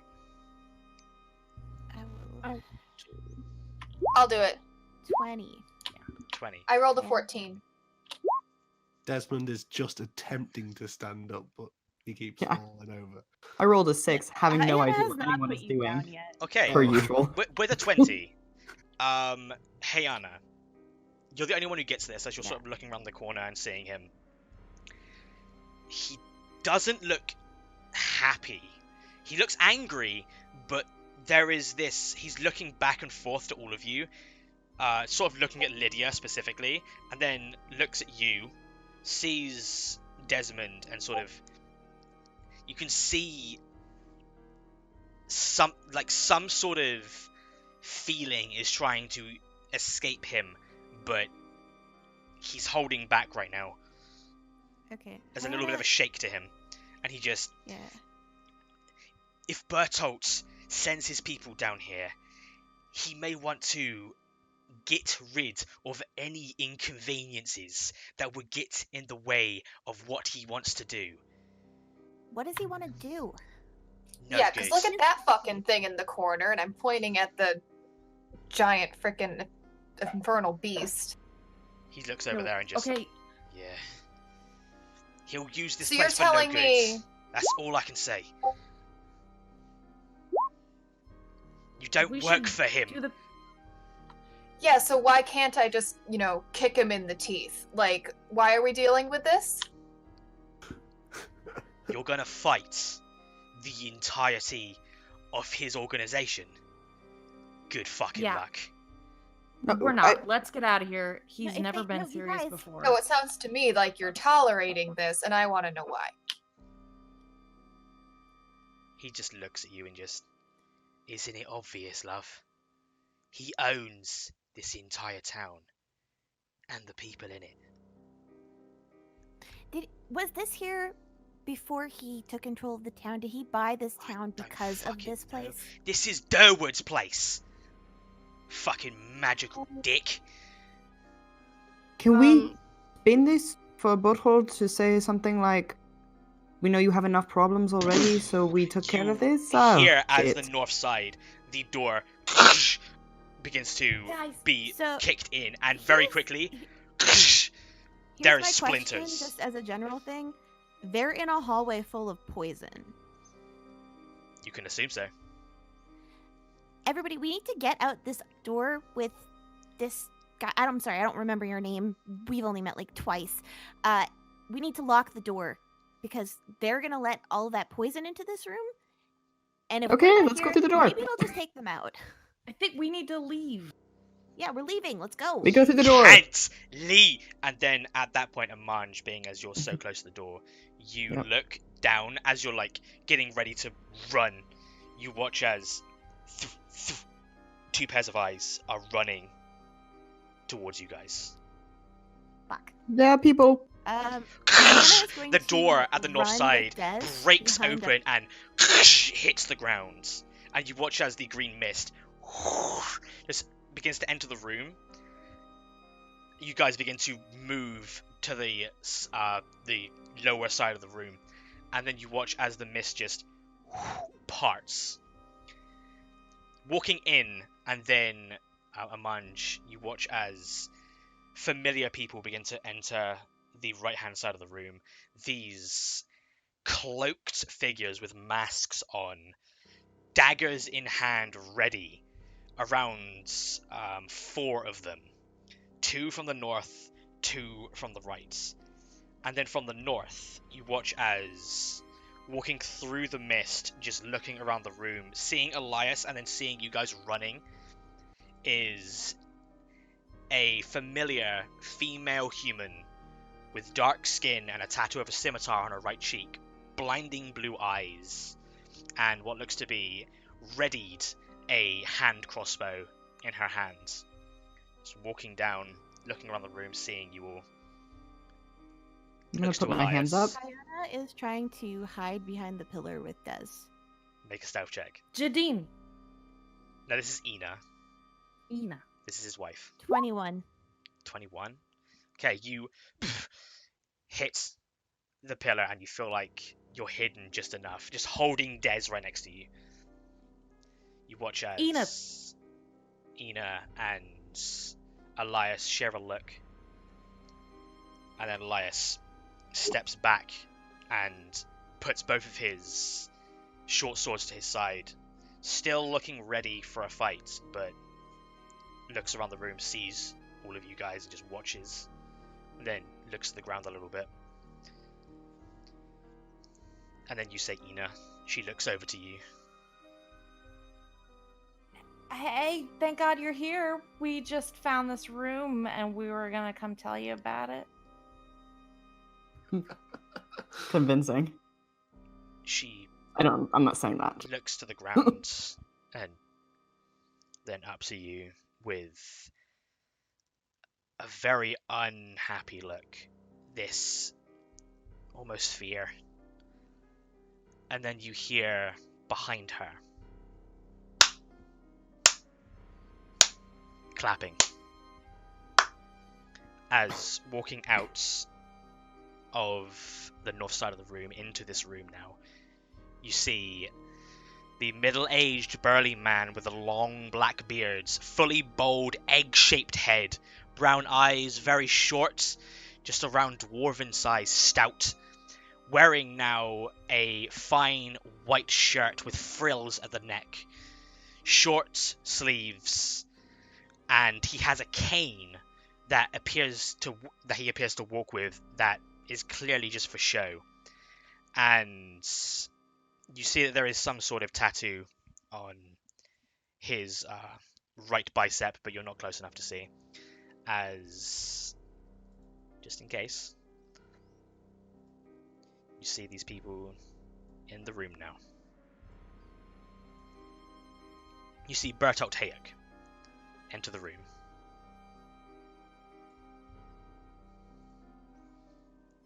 And I'll place his men as well. So there's one there, one there, one there, and one there.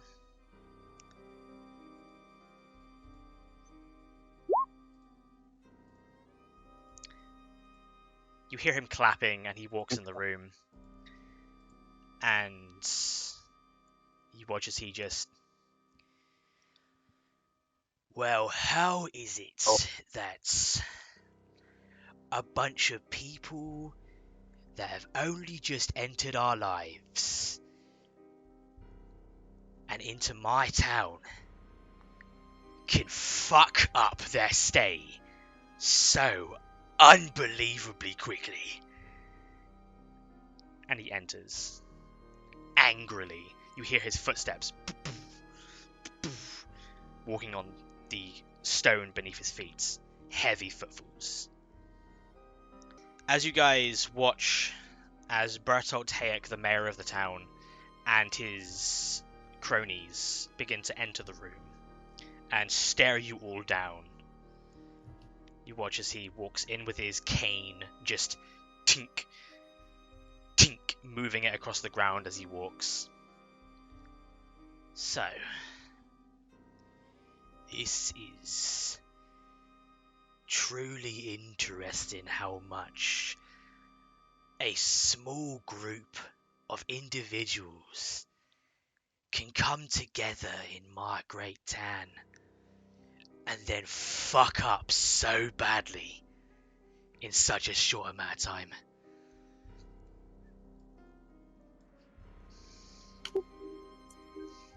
Yes, I thought you. What? The funny thing is As I about thought- that, Mr. Mayor. Oh. Sorry, go ahead, Len. Go ahead, Lydia. The funny thing is about that, Mr. Mayor, is see, we originally came here to help. We were looking around for clues about the Unbringers that are terrorizing your town. And then we came upon this, and before you knew it, we were a little deep in a shadow fight, and we really didn't mean to be here. And we apologize? He looks you up and down as he's walking forward. You sort of watch as Ina snakes herself around the pillar and just leans her back against it. Go ahead and give me a deception check, Lydia. 28. Hell yeah. Natural 20. That feels good. Let me know, like, actually say when it's a natural 20, because that makes the fucking difference sometimes. Okay. But that is a natural 20. You watch as he... Tink. Tink. Tink. He's just walking through the room.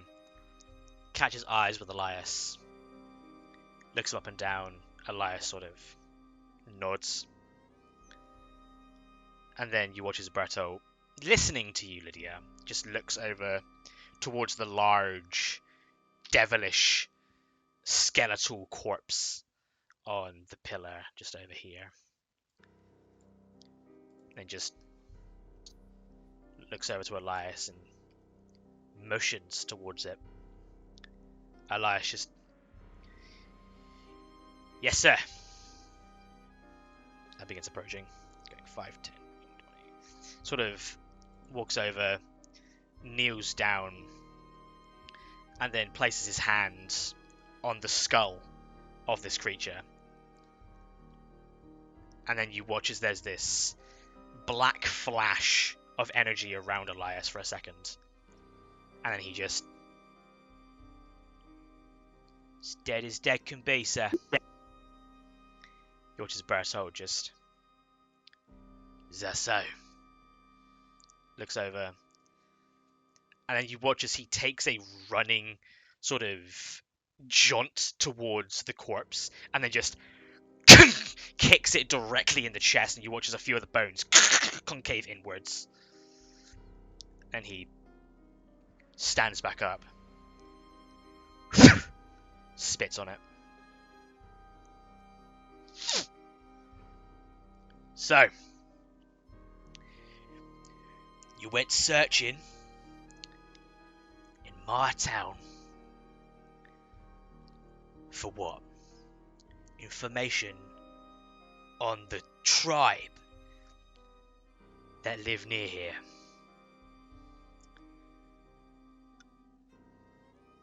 And you thought that Roderick Durwood's house would be a good place to do that. Why? Explain to me your thoughts. Well, We don't know I can't where the speak heck we are. for them, but Hyana and I came here because of the tower. And we wanted to know what caused it to keep it from happening again.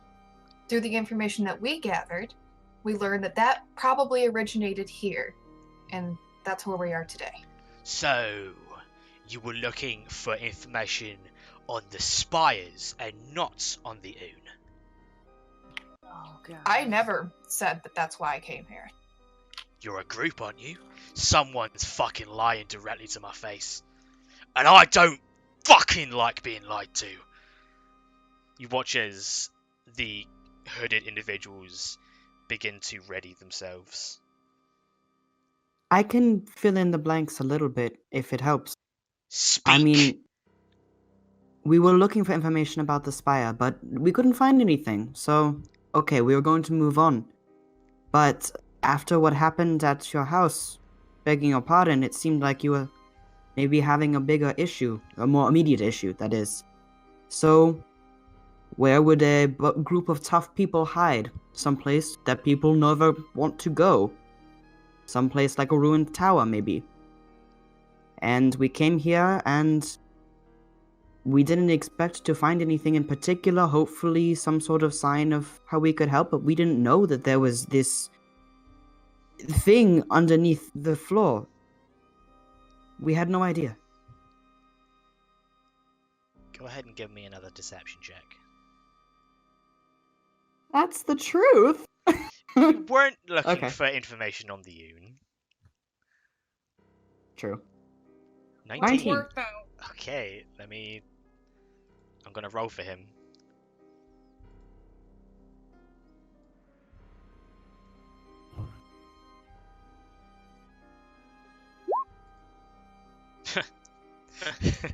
Okay. You watch as he looks you up and down, Amanj. Spits on the ground again. Sees the corpses on the floor. Gestures to Ina to look. You watch as Ina, as Bertolt is just looking throughout the room now, clearly listening to what you're saying and taking everything in. Ina looks through the corpses, sort of sees the bags that they have with the leeches in them, shows. Leecher, sir. You watch as Bertolt just. Good to know. You see, and he starts to walk around. There's a few things that I really, really fucking despise. One is liars. Lydia glares at Lionette. And two are people that stick their goddamn noses in places that it shouldn't be. I'm the one that found it. Oh yeah? Good for you. Ian has been quiet the entire time, He and starts she's like, approaching you. "We went there to look for information to help you. I'm the one that got curious because it was a magic house and there was nothing magic, and told them to unlock it. They only did it because I said to, and it was mostly my fault." He approaches very close right now. He is now in between Ian, Lionette, and Lydia. You sort of watch as you step forward as well, Amanj, you watch as do these people. They begin to walk around and actually walk into the room. Watch as Ina stands back up and readies her crossbow, and Elias sort of begins to trail around. He walks directly up to you, Ian, and then just right up to your face. He's around. You're. How tall are you? 5'2". Yeah, he's a little bit shorter than you, but he looks up.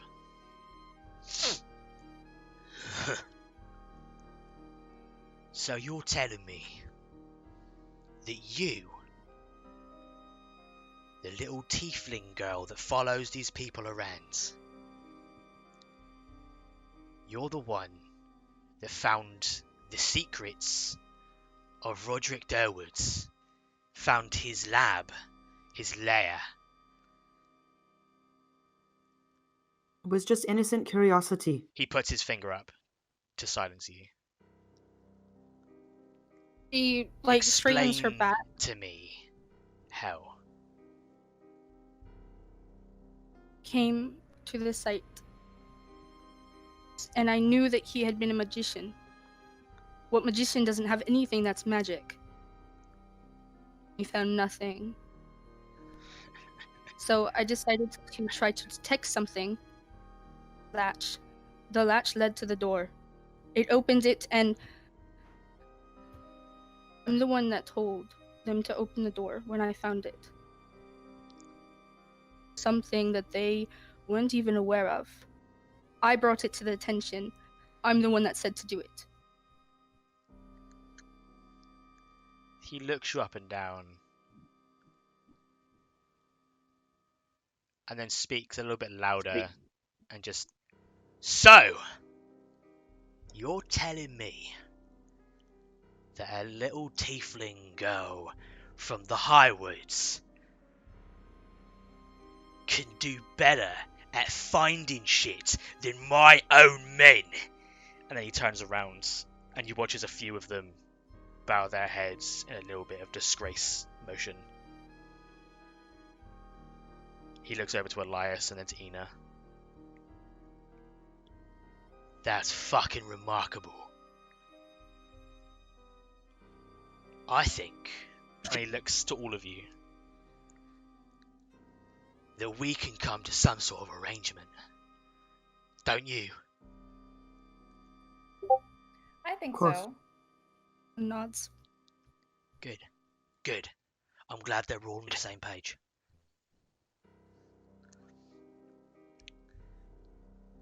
Hayana sort of holding Desmond there and hiding. You look around the corner and see Elias is just looking at you. And then looks away. So, Hannah is holding a hand over her own mouth, so like her breathing is dampened. yeah, he sort of looks at you and you know that he notices you, but he looks away. Fantastic. Then no blood will be fucking spilt today, huh? He looks around, smiling, his arms open wide, waiting for a response. That sounds good to us, sir. Good. And sir, I like Mr. that. Yeah. I Because figured you lot, points to each and every one of you, apart from Hyana and Desmond, 'cause he doesn't see them. You work for me now. And I've got the perfect job for all of you. Seeing as you're all so inquisitive and charismatic. And he looks over towards you, Lydia. I smile. I think that the six of you, wherever your two halfling friends, Hyana, Leafsful, and Desmond, right? Yeah. Wherever they are. Get them as well. They could be helpful. Because you, my little companions, tink, and he puts his hand on your armor, Lionette, and just slaps it a couple times. Offended face. You lot are going to save my tan. Aren't you? Just what we were hoping to do. Well, that's fucking fantastic. Because, after all, I only want what's best for this tan. And what's best for this tan is to have me in charge. And that it is not burned to the ground. So. And he whistles, and you watch as Elias runs up. Yes, sir. Turns over to Elias and just explain the entire situation. What happened between us and our friends. To our new friends. And have this. And you watch as he puts something in Elias' hands. And Elias takes it, clenches his fist. Yes, sir. I'll do as you ask. No, that's a good little paladin. And he slaps him twice in the face. See? Not everything has to end in bloodshed. Sometimes you can make friends in an unlikely situation. And he starts walking back.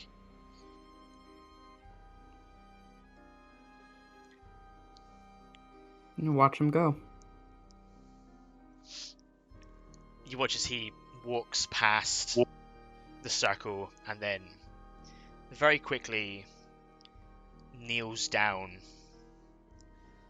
sees and notices all of the veins. Ah, as much as he was a piece of shit, I'm glad that Roderick Durwood could give me my greatest treasure. And he tink tink on the metallic structure.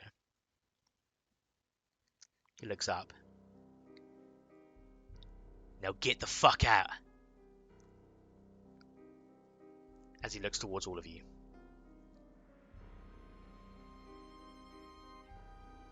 Elias Okay. sort of, come on, let's go. And starts walking I'll go out. through Yeah. this way. Follow. I'll leave last. Okay. Hey Anna, Desmond, what are you doing? Hannah makes absolutely no movement to follow. Sort of watches. Elias does look back and sees you, and then opens his eyes wide a little bit, and then gestures to come. I really don't want to go, but I also have Desmond who's very injured. Mm, Since I'm close by, can I help her with Desmond? You're going to approach Hayana and Desmond? Okay. If they make a move to come out. Can I see that Hyana wants to stay? She's holding you tight. yeah. Okay. Yeah. Hyana catches Ian's eye, I guess, and kind of shifts Des so that he's like sitting against the pillar.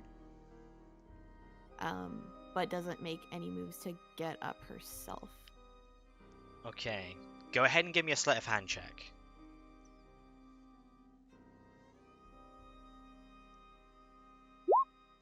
21. Yeah.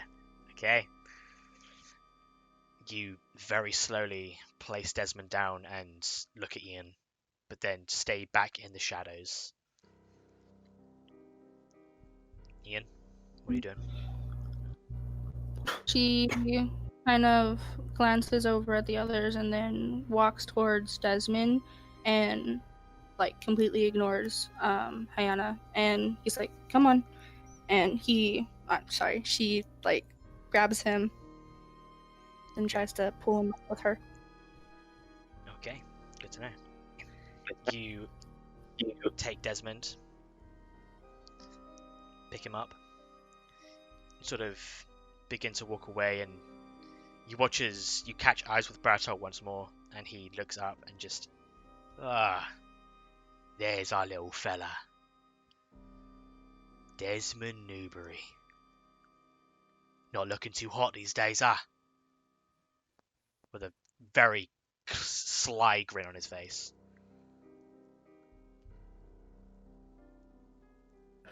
As the rest of you begin exiting the room.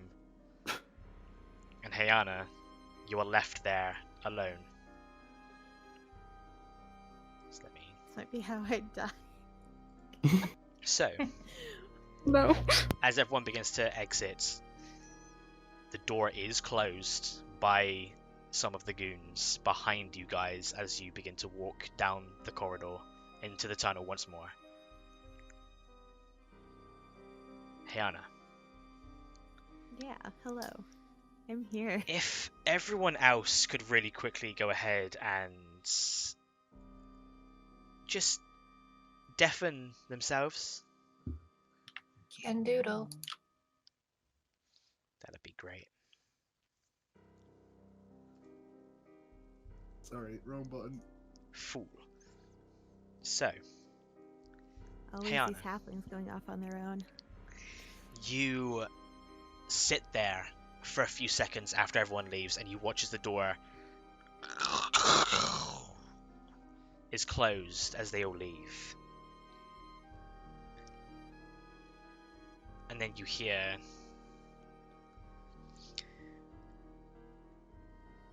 "But can we trust them, sir?" "No. No, we can't.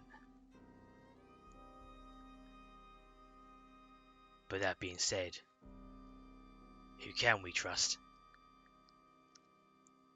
"Now this is true. You know that your husband may have given up a lot of information today." "I understand. He will be talked to." "Yeah, make sure that you talk to him. Before I talk to him. And make no premonitions I will be talking to him. Jadine has fucked up one too many times. He needs to be talked to." "I am sorry, sir. He has too good of a heart. I will make sure to let him know that you are not happy with him. But please, don't hurt him."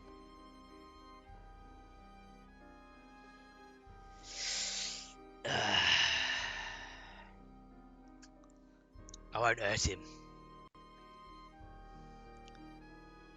But I can't say that he'll be the same man as he was before." "Yes, sir." "Now, this can be used." What did they say? They said it goes directly to the 9th of the 9th. Interesting. Sorry, out of character. Can you repeat that? He said that this goes directly to the 9th of the 9th. Okay. Nine, the number of the night? 9, the number, yeah. And then he carries on saying, "Why don't we make a few arrangements? Send a few ravens. Let's get some mages from the Riven down here. They've got some good people over in the capital there." "Well, you would know, sir." "That I would."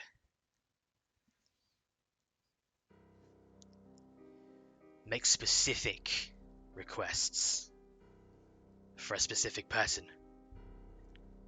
"Oh, and you're sort of watching around the corner, watch as she turns to one of the goons, who takes out what looks to be a parchment and some ink on a quill. "And who would that be, sir?" "I very specifically, as I go through my notes,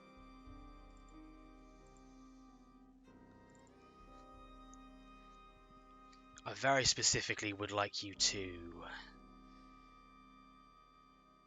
get Lara down here. She knows her shit." Lara.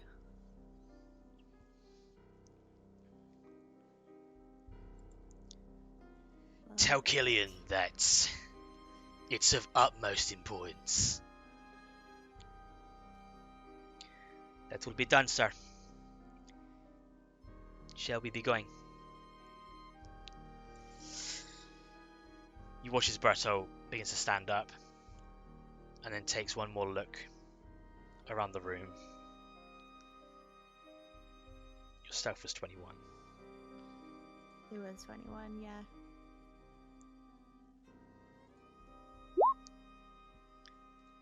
He looks past you. Doesn't seem to notice you. He nods. Alright. Don't lock the north door. We need to get back into here.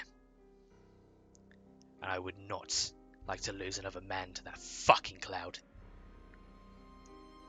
Pick him up. And as you sort of look past the door frame now, you can now see as they all begin to scatter and exit through the north sides. There is a singular blackened robed corpse of a person that is slowly being eaten by some sort of poison or acid. You can just barely hear the on his cloak. One Loved person it. picks him up, throws him over their shoulder, and then they begin to exit northward. Hannah, like, listens until she can't hear them anymore. And then she, like, waits, like, God, probably, like, another, like, 20, 30 minutes. Like, way more than enough time for them to get out of these tunnels. Okay. So you wait for 20 to 30 minutes. During which time, if we can have everyone come back,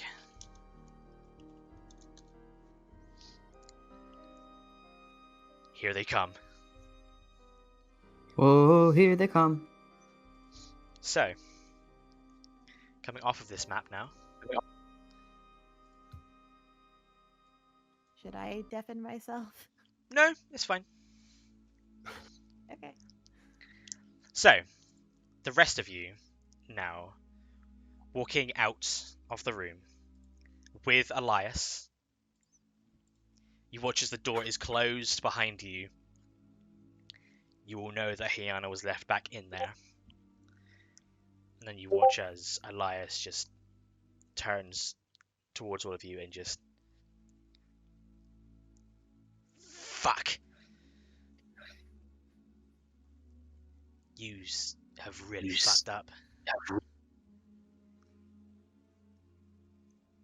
We didn't know you were the mayor's errand boy. Listen. Everyone's got to make a fucking living, alright?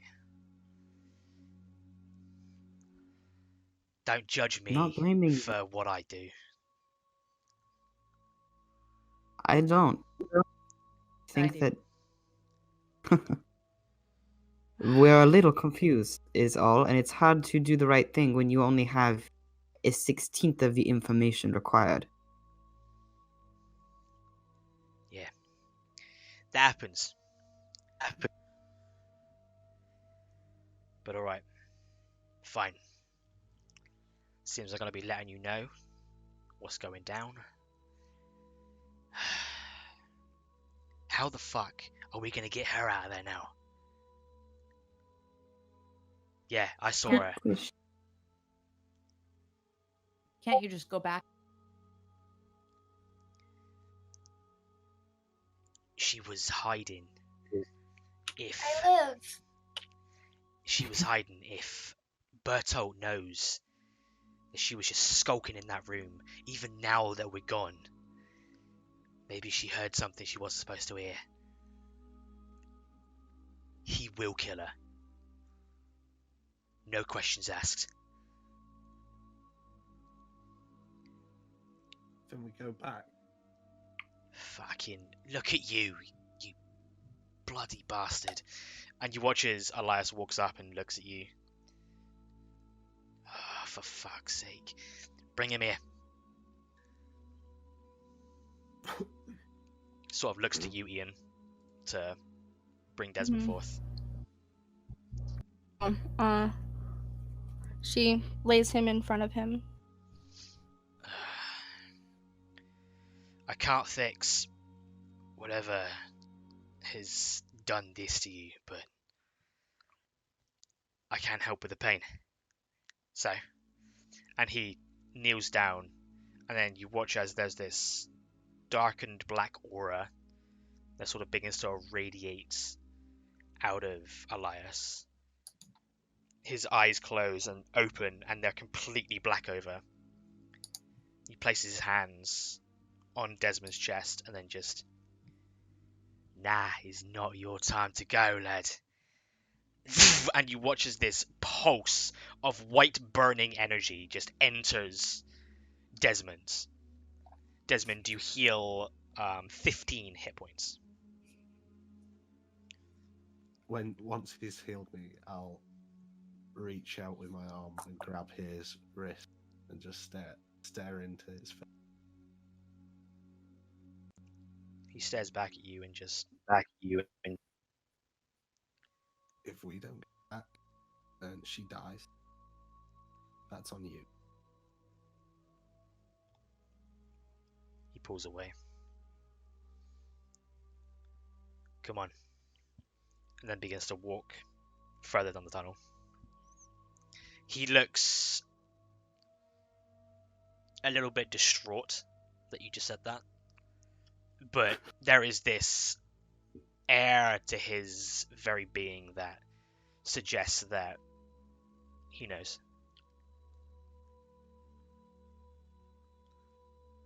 So,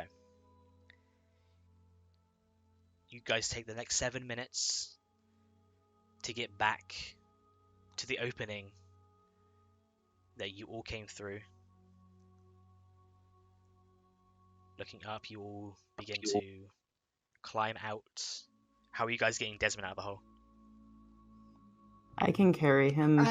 Yep. Yeah, Oh, Lionett can also carry him. it's easy enough. Between Amanj and Lionett's strength, you manage to, even though Lionett's now diminished strength, I'm you- still a little struck. yeah, you manage to push him out and onto the rubble, and you guys all climb out and into what is now probably early evening. We should reconvene at the tavern and talk. I agree. To the Is the tavern. tavern Then. a safe place to talk? Well, I No. don't know that anywhere is. He looks at you, Amanj, and just nods. But if someone should want to find us, then that would be a place that she might look. Alright. To the tavern then. Um, And he Ian is the last to walk away Okay. because I don't want to leave. yeah, for like a very long moment, if like anybody like tries to pull her away or something, she's just kind of staring where the drop is, and she's very distraught.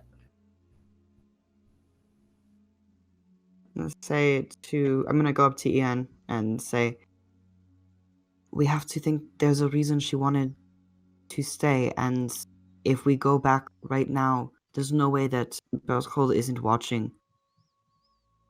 We need Yeah, to if come we- back another time. If we stay, we'll reveal her. Yeah, she's a big girl. She- She can take care of yeah. herself. Well, not She big. nods, follows them. Okay. You guys take the next 10 or so minutes to make your way back to the Black Flagon Tavern. You enter and see that there are a couple individuals in there. Hamlin, the barman, is at the bar as per, sort of sees you guys enter, smiles, and then gestures to either a table or a booth. You watch as Elias immediately takes the corner booth, then sits in there. We'll sit down with him. He puts Yeah. both of his elbows just on the table and his head in his hands. Desmond is just going to stare at him and then just go to his room. How are you getting to your room? I'm gonna crawl up these stairs. I will just lift him and put him Shuffle. up there. Okay. Desmond will kind of pull away at first, but then realise he's got 2 strength. You eventually do get Desmond up into his room and all tucked in. And Desmond, yeah, it is a quick rest for you. I won't sleep straight away. I'll think, and then Okay. However, so everyone else convenes downstairs, sort of watches Elias just pulls his hands away, and then just, alright. Well,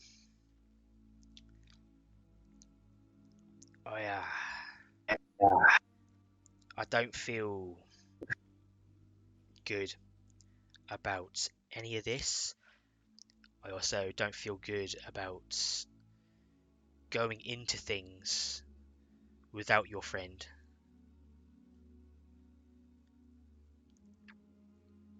Well, Well, let's we start need with what something this to go is. on. Yeah. What was that? That place. That was Roderick Durwood's lab. He was is a fairly adept individual at the arcane. That circle you saw, we believe that was the starting point, the source of the entire Spire's calamity. Somehow it's connected to every single place that a spire rose in Yagradel. But this place, this was the first. And when this one fell, they all did.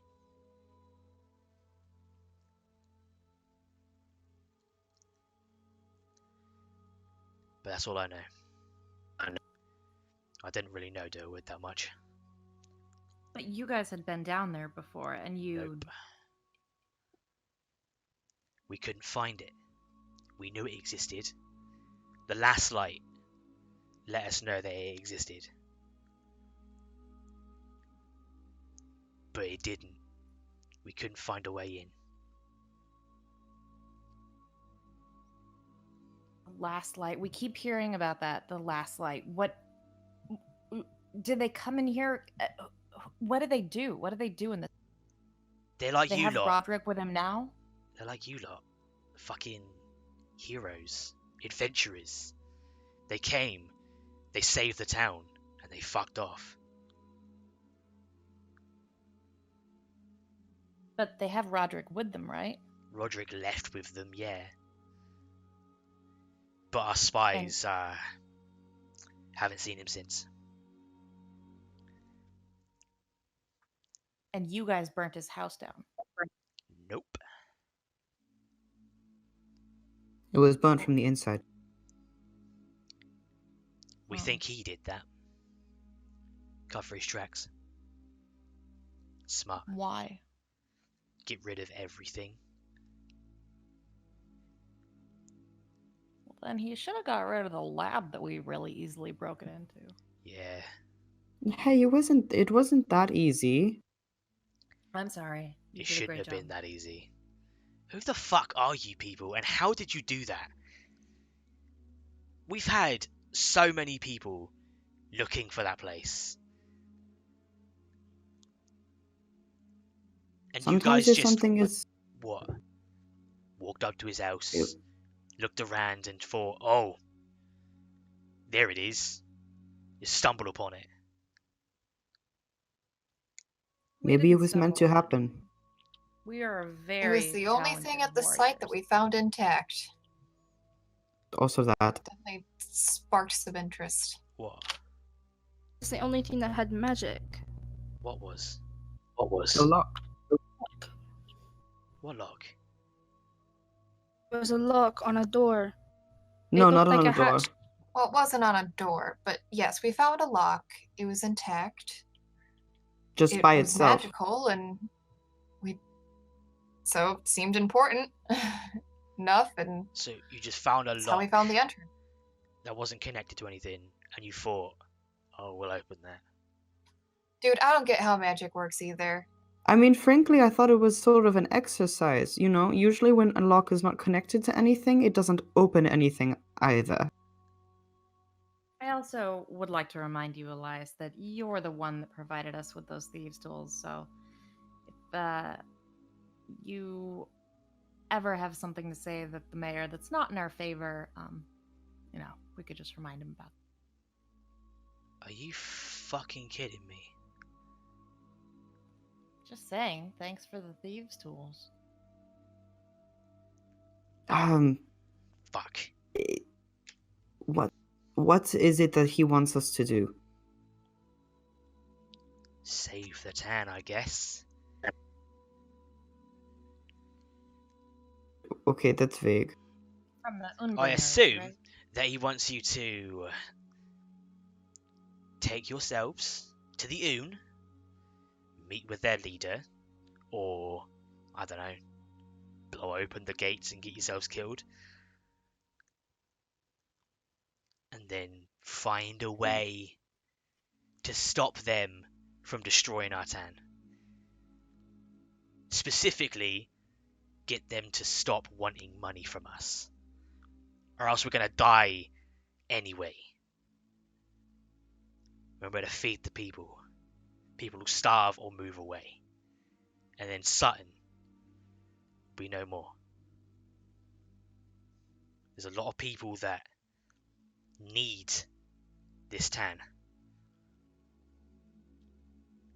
A lot of people.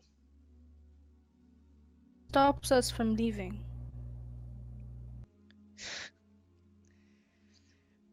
He'll find you. They will all find you.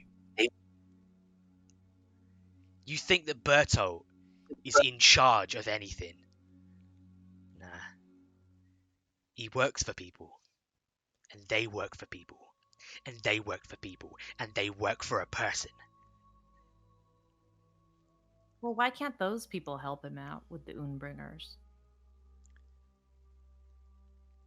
Because Probably apparently, they don't care to. yeah, nice people don't come around too often. You know? Especially in that line of work.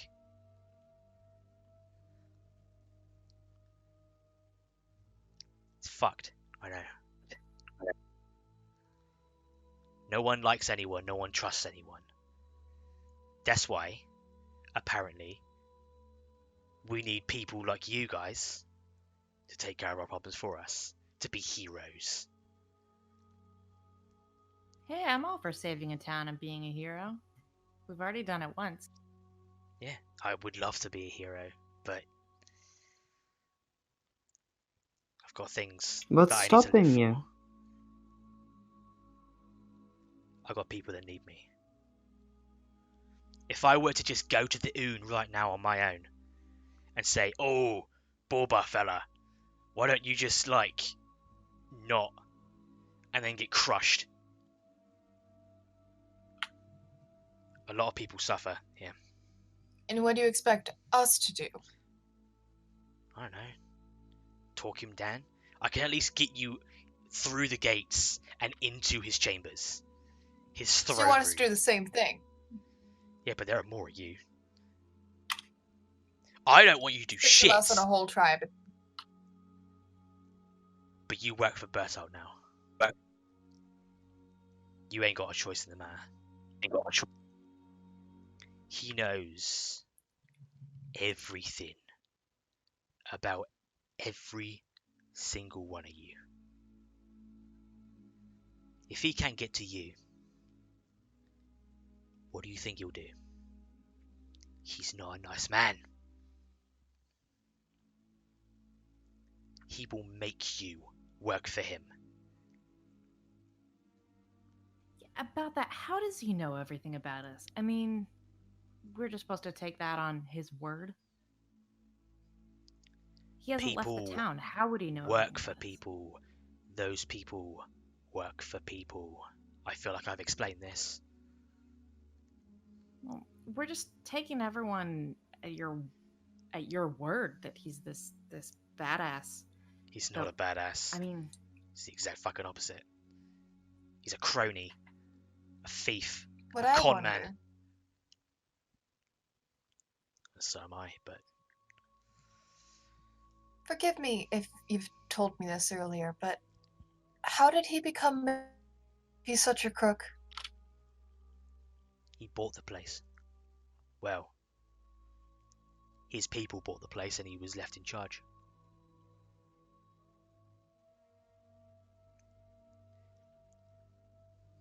But that is Elias, all how? you're getting from me. Okay. Were you born here, or how did you end up being in this situation that you seem to so despise? I was born in Sutton, yeah. Before the wars. It was a nice town. Lovely farming community. Dedicated temple to the Raven Queen.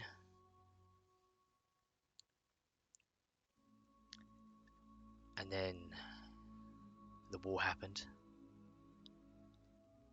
The battle happened.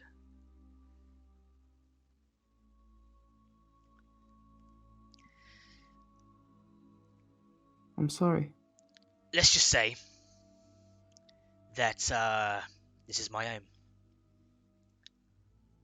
I'm not about to fucking lose it.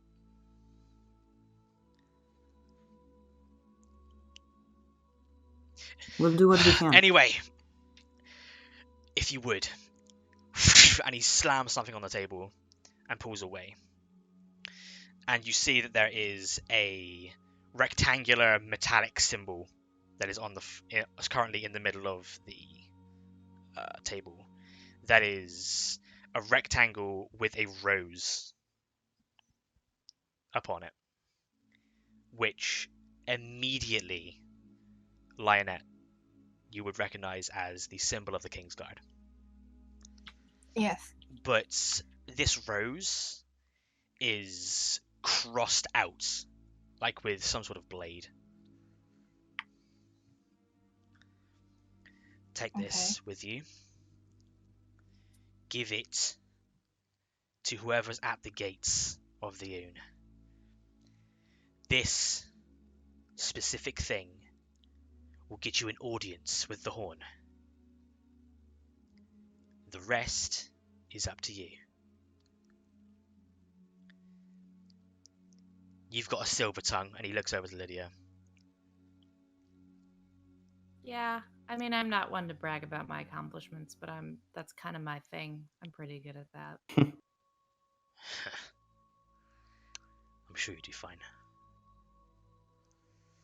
Can I ask you one more question? Go ahead.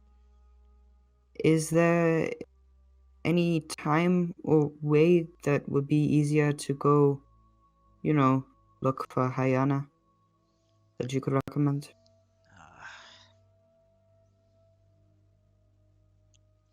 Depends on If she how doesn't long come back tonight, we'll go back for her.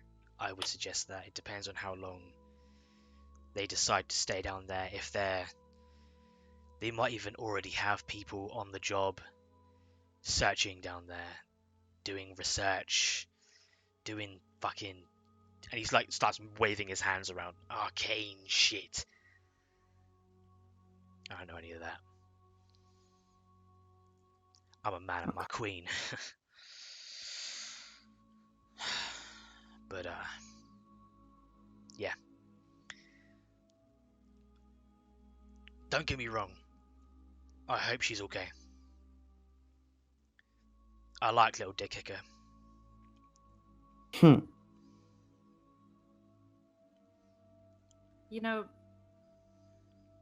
Never mind. Sort of looks at you. Alright then.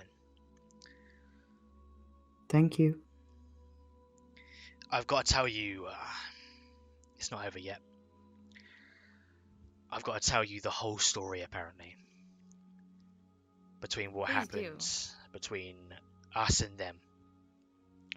So, to put it lightly,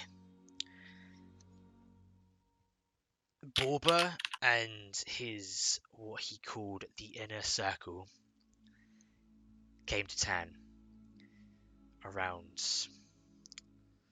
2, 3, maybe 4 months ago. And then,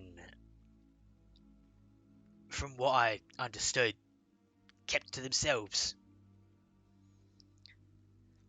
But then this one fella, Olaruk, the town blacksmith, apparently recognised Borba, started harassing him in the street, shouting slurs at him, saying that he wasn't what he said he was. And then, after a little while, we found out that Borba has many titles, one of them being the one true ruler of Lux. Mm-hmm. Olaric didn't like that. He started attacking him and his friends in the street, saying things akin to he wasn't the rightful owner of his blade, and he's not who he says he is, and he's a murderer. And then Borba sort of dealt with it, just didn't care. And there was one day, Borba we watched in the middle of the town after Olaruk, he was doing his normal thing of cursing him out in Orcish and throwing stones at him. And then Borba just leaned into Olaruk, whispered something in his ear, and Olaruk attacked him there and then, blade out, going for the kill. And people got involved. Borba and his mates ended up killing a few Raven Might in the scuffle. Bertolt said right then and there that they were out, they were gone, banished. We thought that was it. And they came back around a month later with giants and ogres and a fucking army. Bertolt, being the coward he is, decided to make a deal. 6,000 gold pieces a month to keep them out of the town.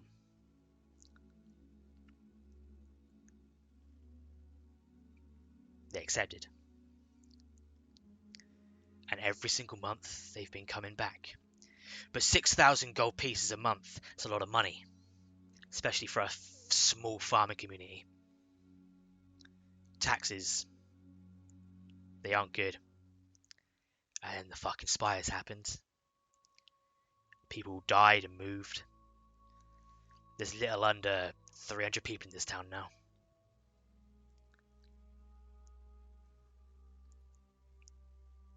We're making maybe 5,000 a month in taxes from the crops.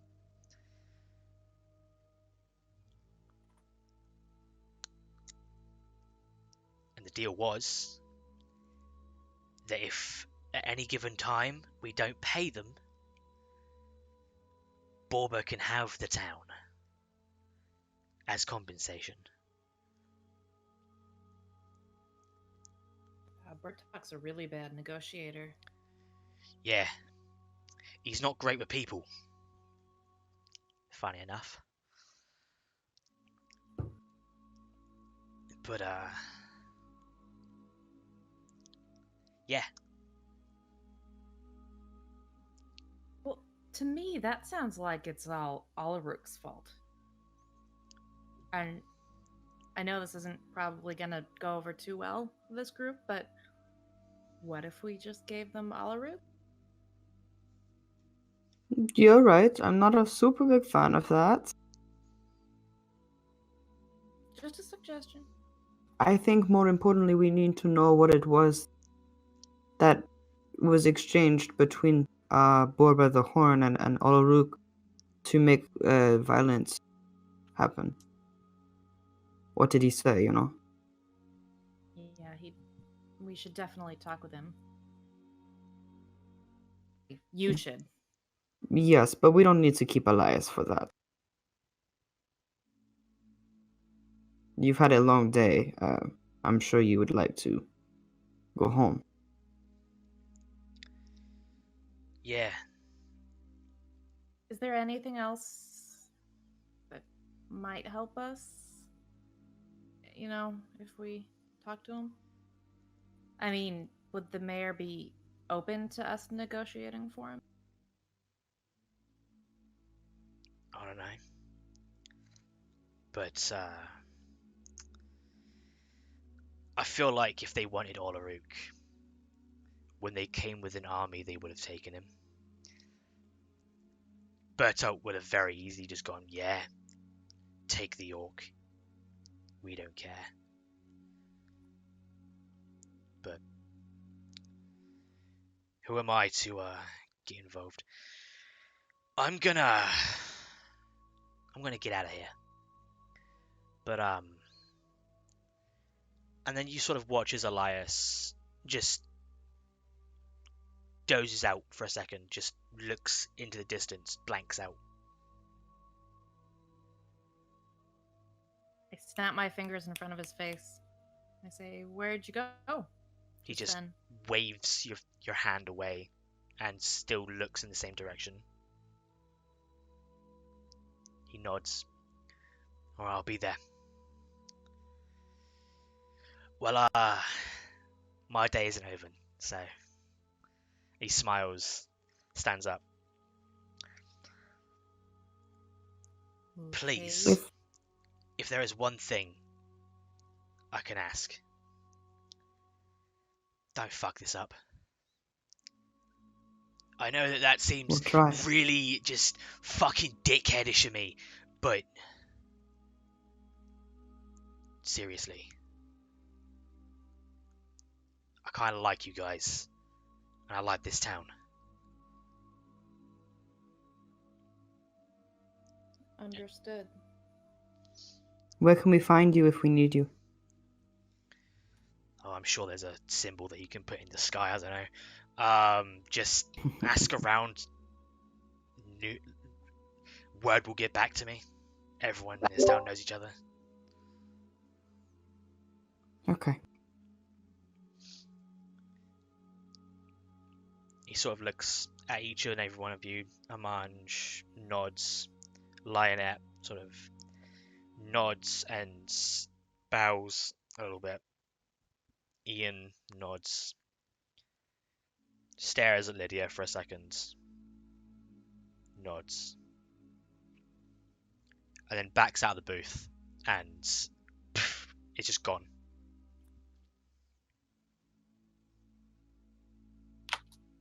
I want to open the box. The box.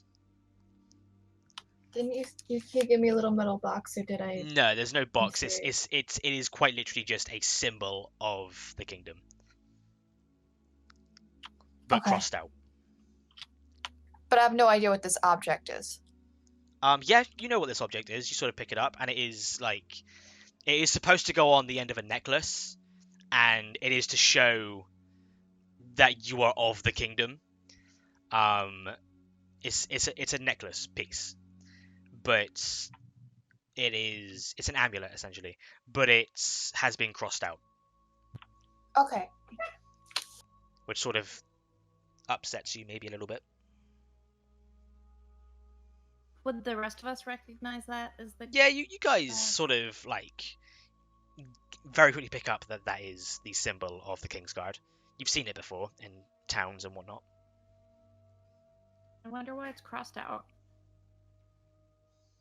Anti-king. Well, Maybe. that's something. We need knowledge, and we need a plan if we're going in there. I think that we should. Our first order of business is to find Hayana. Our second order of business is to talk to Oloruk. And I'm gonna whisper it to like lean in so hopefully people who are not us can't hear.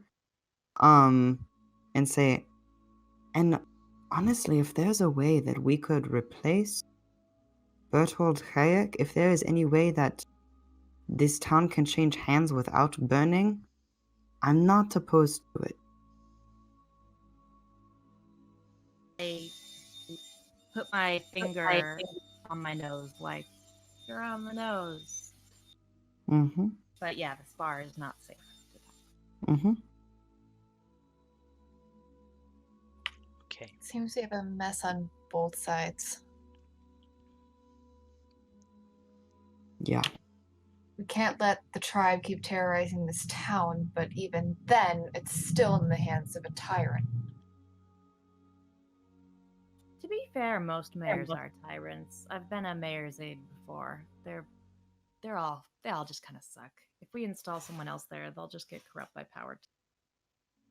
They're not all that bad. I mean, they're all maybe. Not everyone. Yeah. Power can corrupt in multiple ways, and not giving a shit about your citizens is a particularly bad one.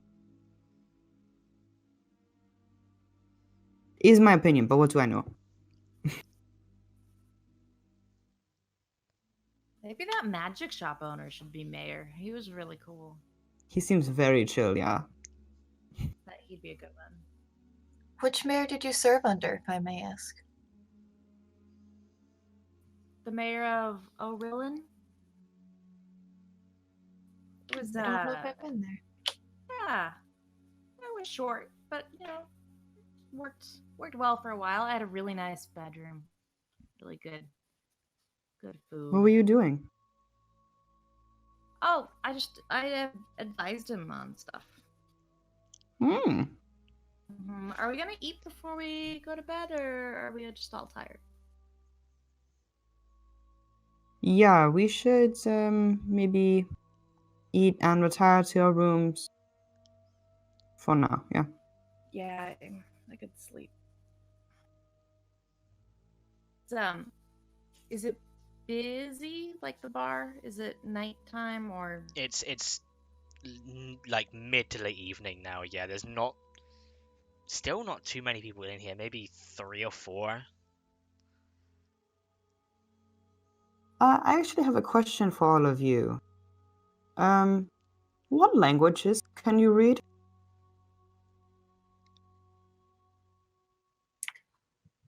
Oh, well, common, of course, and dwarvish. I also speak Elvish and Undercommon. To know. Yeah. Okay, good to know. Where are you going with this? Well, I was thinking if I need to write a message to someone, to one of you, be good to know which languages to write it in, but unfortunately, the only language other than common that I share with any of you is with Lydia, Undercommon, so. We can send secret friend messages to each other. Yeah! We can send each other paper airplanes. Yeah. So, It's an airplane. what are you guys doing? Yeah, what's an airplane? It's a paper triangle that floats. So what's the plan, guys? Eating, I I have an think. idea. Oh, Yes. I have an idea. I'm not sure exactly how to execute it. But in theory, we head to the camp, but we separate. I'll go alone. Let her know if I'm liking this plan. To the Un? If I work for the mayor, maybe he won't go after the rest of you. Me stay Lionette, here. You guys leave. Go wherever you want. what kind of people would we be if we put all of our burden onto you? That's Yeah. unacceptable. You would be the most unhappy working for the mayor, I would assume. Well, I can't leave this town in the hands of a tyrant either. Of course not. We are going with Maybe you. I can figure something out from the inside. Maybe there's a successor or somebody. I do think we should discuss that, but maybe not in the walls of this town. Maybe on our way to Vune, we could figure out a plan. Yeah. Well, it's still my plan. Come back alone and offer myself up in exchange. Maybe that could be our plan F. Yeah. Okay, well, let me know when you have a plan A. Okay. I have plan A, B, and C, but I just don't want to talk about it right now. I Okay. think that's good.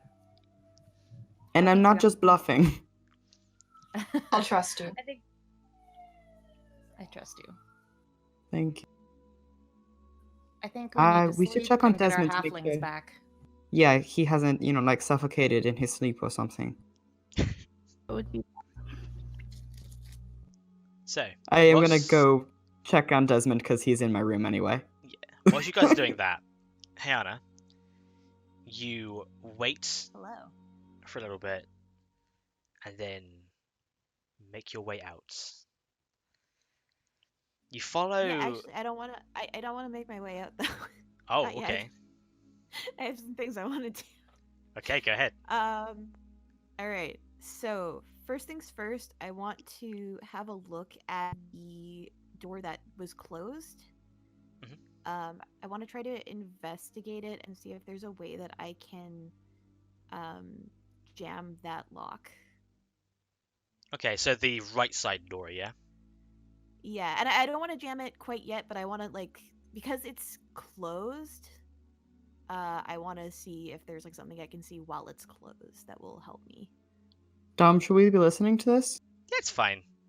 Okay. There's not gonna be any information that you guys should know.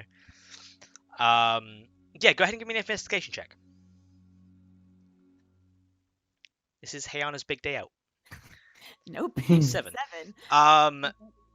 There is the locking mechanism in the middle of the door.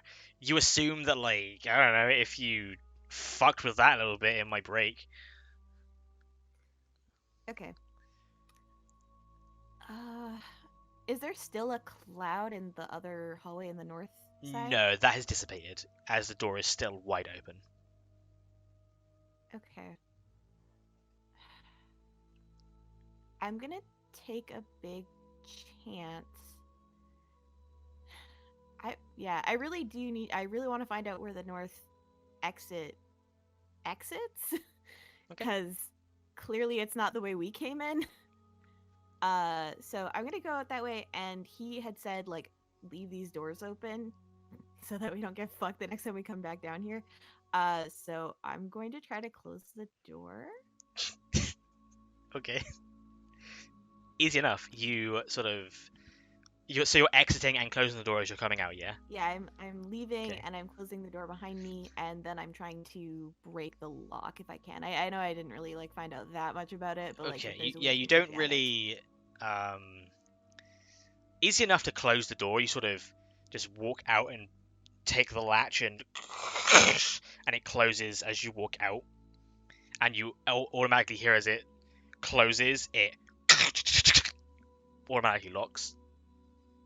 Yeah, I want to break it so it can't be opened again, or I want to try to at least. Okay. Wait. No. They blew it open.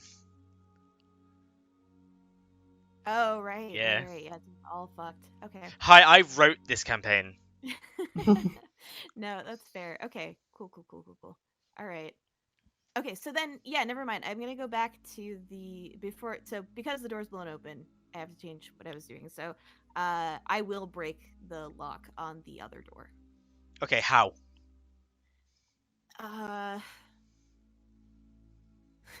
Explain to me how you're doing this. Yeah. Okay. So, I guess the way that you would jam a lock would be to get the tumblers stuck, right? Mhm. And right now they are turned. So I would like to try to, like, I don't want to melt the lock off the door, but I want to light a torch, and I want to see if I can get it hot enough that it, like, kind of melts so that it, like, sticks. Okay. And I'm willing to take a bunch of time to do this. This could take you hours. Getting pure reinforced iron to its melting point with a torch is gonna be lengthy and difficult. I want to. So the torch only has a certain amount of time on it. I Yes. think. I'm not sure how long does it. I believe it lasts an hour, Okay. and then it will extinguish. Okay. It's gonna take much longer than an hour. Maybe So 6 to 7. that's probably a little too dangerous to stay down here. If I use multiple torches, will it get hotter? Yeah, sort of. It's still fire. Yeah, okay. So I basically want to, as best as I can, I want to kind of like stack up a few, like to make like kind of a very directed campfire situation. Okay. Okay. Give me a dexterity check. Okay. 23. Okay. It takes you around an hour or so to set up a system of like small bits of rope that you had on you and around 6 torches. 3 on one side, 3 on the other, to all point and be right next to the locking mechanism of this door.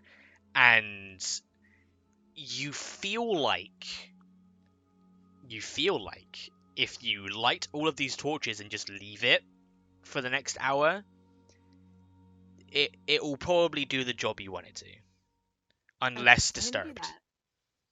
that. Okay. So yeah, I'm gonna leave that, and then I'm going to go and start to sneak my way out of this other door. Okay, give me a stealth check. Okay. 16. 16. Okay, you Better. walk for little over around 4 minutes. There's a few curves to this path as well, but eventually you come to not just a hole in the ground like the other one, but this one is very specifically a ladder that goes up to what looks like a grate. Okay. Is like there a light on above the grate, or is it like Make a am I perception outside? check. Okay, I'm assuming that it's. You also know dark, that so it's I'll do this. nighttime, so yeah. Okay. So, but like, okay, yeah, I'll roll a disadvantage because it's clearly dark. Yeah. 14. 14. Not too bad. Doesn't seem to be any light coming from the grate now. Okay. Is there enough? Like, is it clearly outside because there's like moonlight or anything like that, or do I No, seem to be like in a dark room? You sort of, so you're climbing up and like opening it and looking out. I'm not opening it, but I'm trying to see like out through the bars. Like, what can I Okay. see? You see a wooden roof, Okay. like you're inside somewhere. Okay. And the area where I am right now, if I'm like feeling around a little bit, am I just sort of in like a little, stone room, or? Looking around, go with that perception check. You look around and sort of peeking out of the grate and looking into the room. You see around a dozen or so large in scale shelves. Lines of them. And Sorry, lines of what? Shelves. Shelves. Like okay. stacking shelves. And you look around and you quickly establish this is a warehouse of some kind. You see many different barrels and boxes all stacked on these shelves.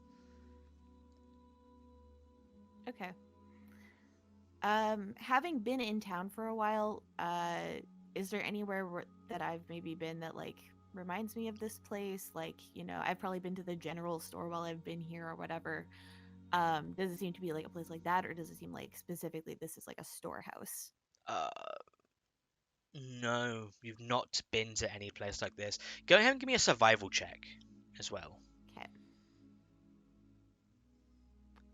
10. We're just working our way down the numbers. You felt like you definitely headed north or northeast.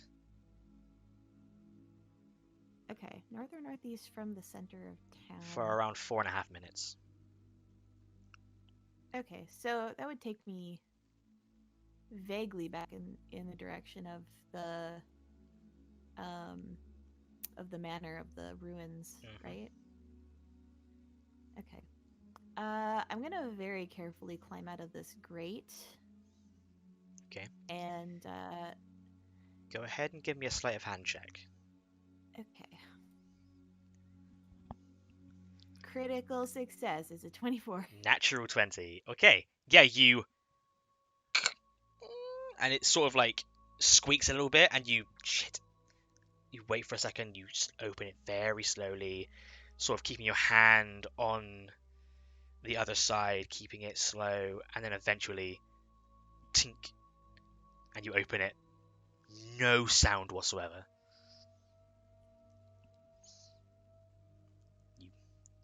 Climb out, close it again,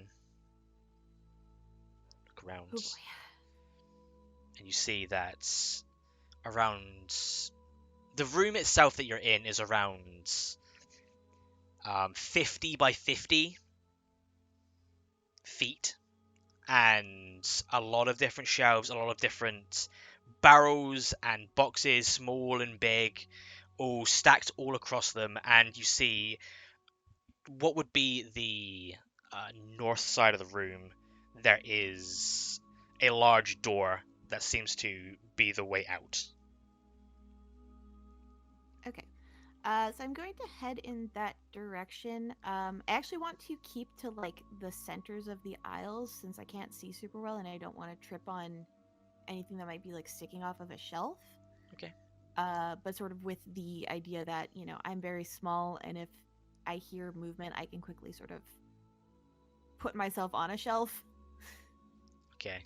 You sort of walking through and looking across.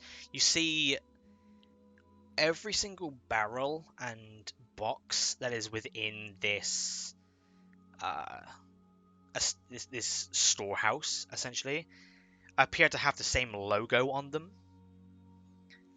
And each and every one that you see, the logo appears to be that of a G with like fire and lightning coming out of both sides, and like it's glittery in pink.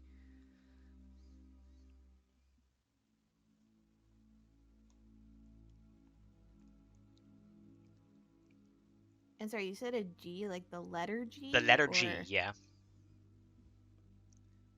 With fire coming out of what would be the left-hand side, and then the right-hand side is lightning, and then there's like glitter and things.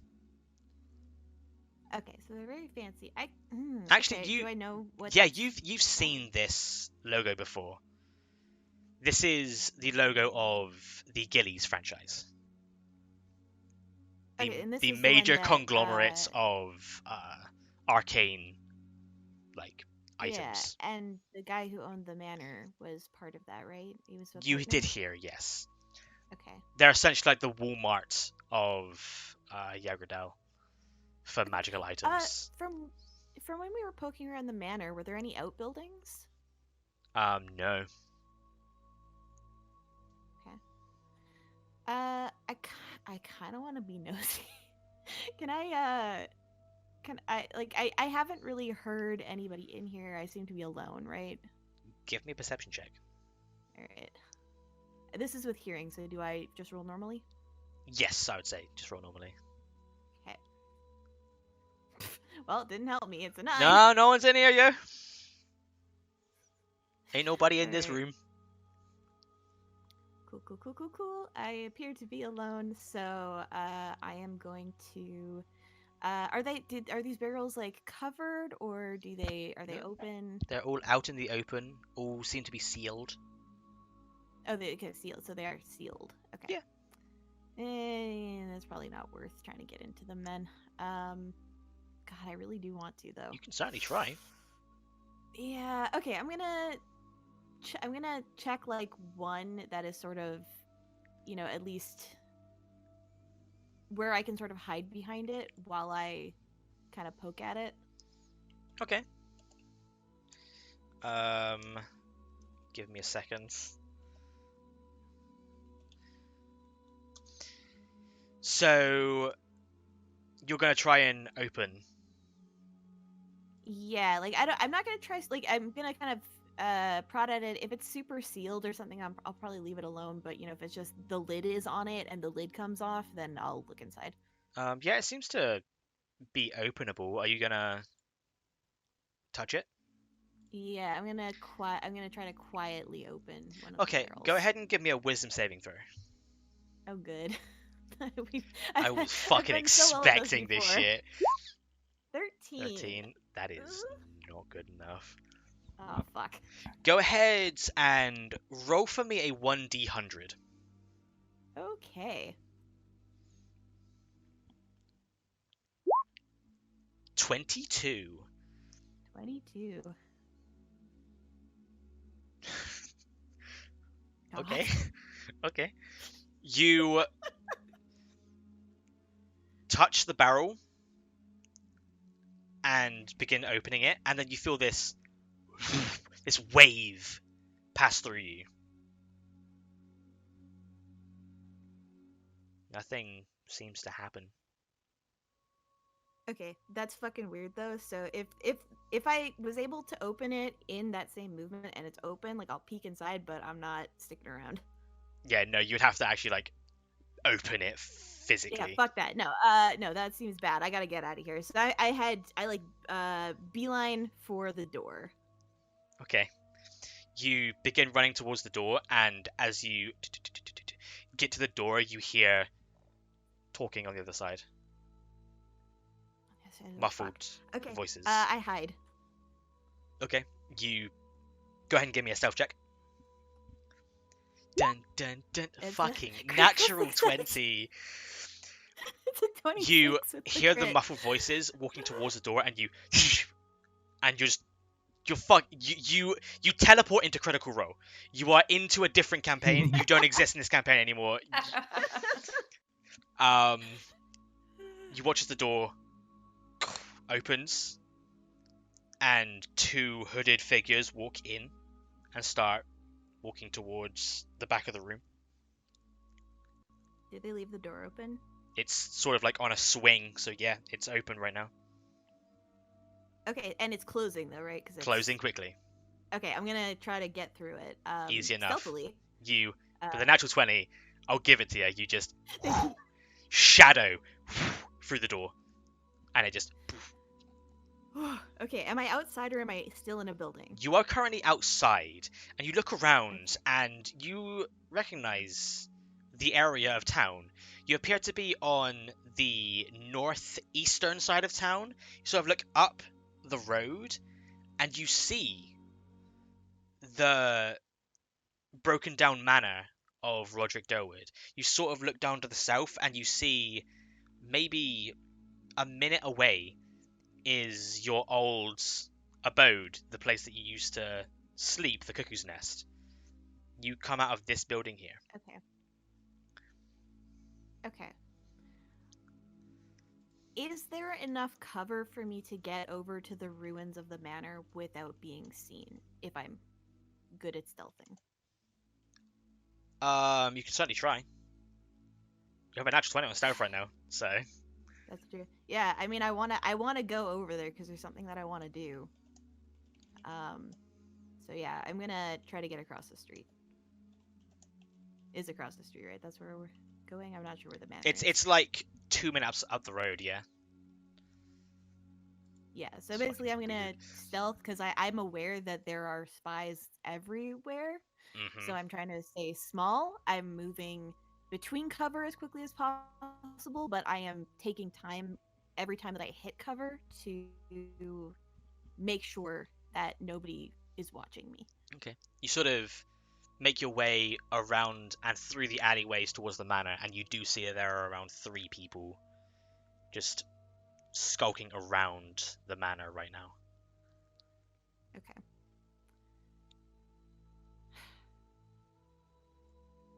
Well, and I've blocked that entrance anyways. I'm I gotta try. Okay. What I want to do is I would like to fire an arrow, but like try to keep it on the DL so that they don't see where it comes from. I just want to try to make some noise somewhere that will distract them. Okay. Go ahead and give me a performance check. Oh, that's so bad.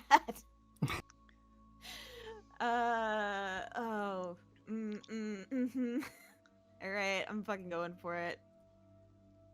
16? 16. Okay. Let me roll.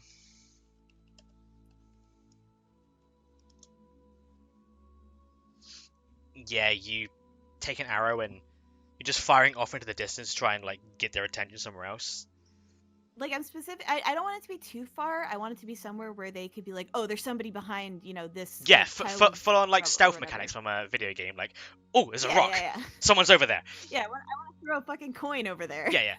You fire and it's clearly heard and visible, and you watch as all 3 of them look over,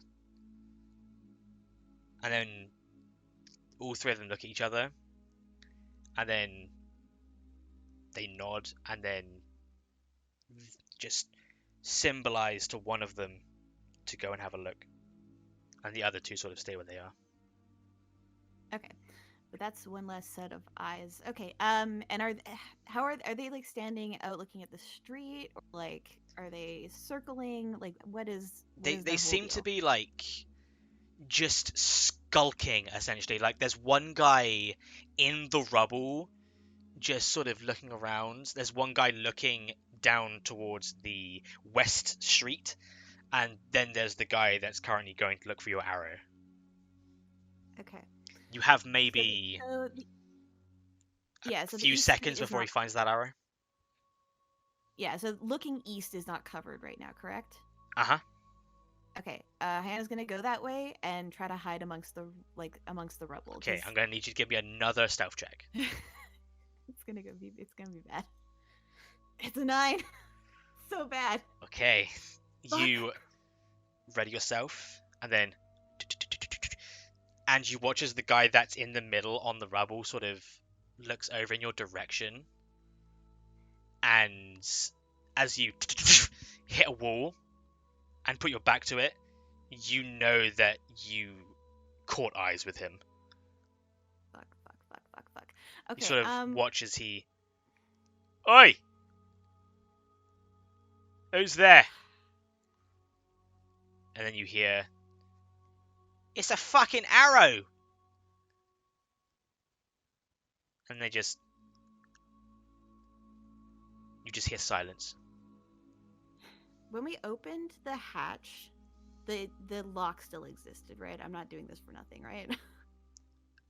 The lock was... Yeah, the latch was still, like, had a lock on it.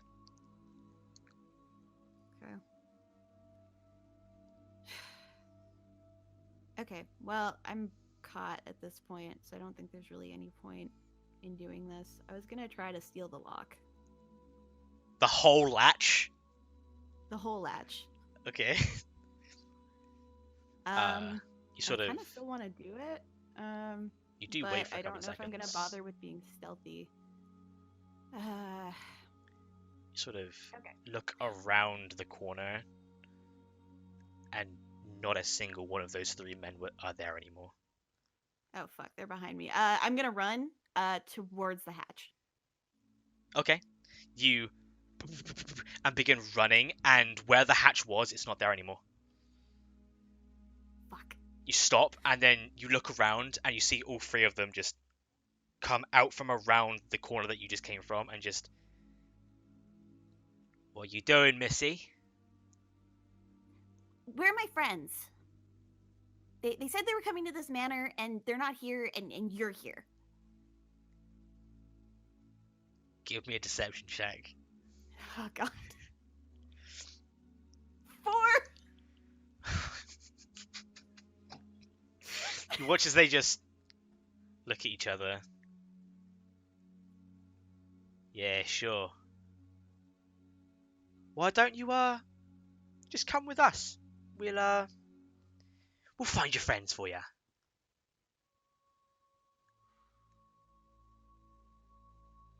Come on.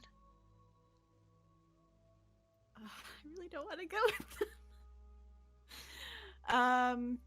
But I think I have to, because otherwise it's gonna turn into a fight that I can't win. So Hannah very visibly swings her crossbow back to her back so that it's not a thing she can quickly, she doesn't look like she's gonna attack them. They notice this and then just, smart girl. And puts her hands up and says, yeah, if you know where they are, let's go. Yeah, we know where they are. Come on. You first. Hannah walks, I guess, back through them. Okay.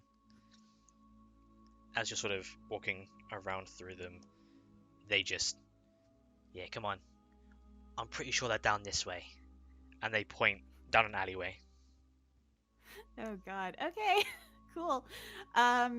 Well, glancing down this alleyway, are there any dark shapes in the darkness that can maybe provide cover for me if they, decide to shoot me in the back or something? Give me a perception check. Cool. This is full on stealth So mission bad. aborted. This is full on snake No. situation. Okay, 12. You look down and there are a few barrels and a couple of boxes down there, a few bins, trash cans for our American Okay, so audience. lots of little things. And I guess final question: they are leading me in which direction? South. So the currently? way that essentially into the alleyway you just came from. So this one here. Okay. Fair enough. And they're expecting you to go in first.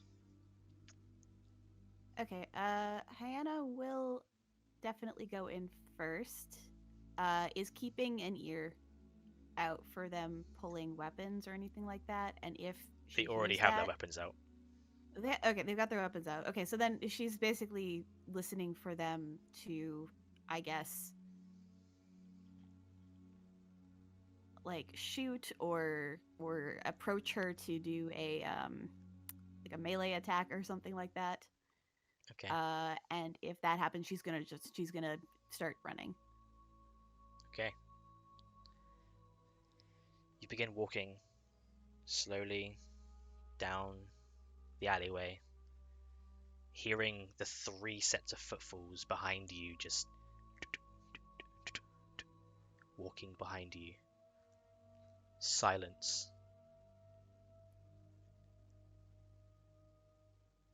So,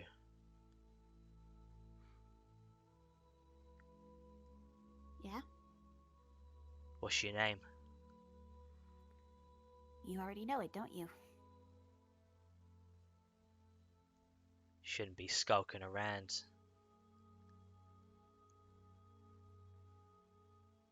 Maybe. That's what halflings do, though, isn't it? Yeah, they fucking do, don't they? And one of them spits on the ground. Yeah, can't trust us as far as you can throw us. Yeah. But in my experience, you can't trust anyone, can you? Nah. Well, isn't that your friend over there? Hannah does not look.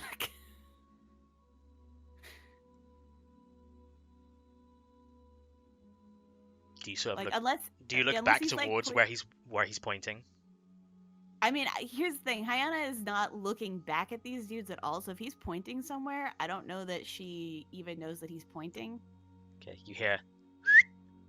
Look.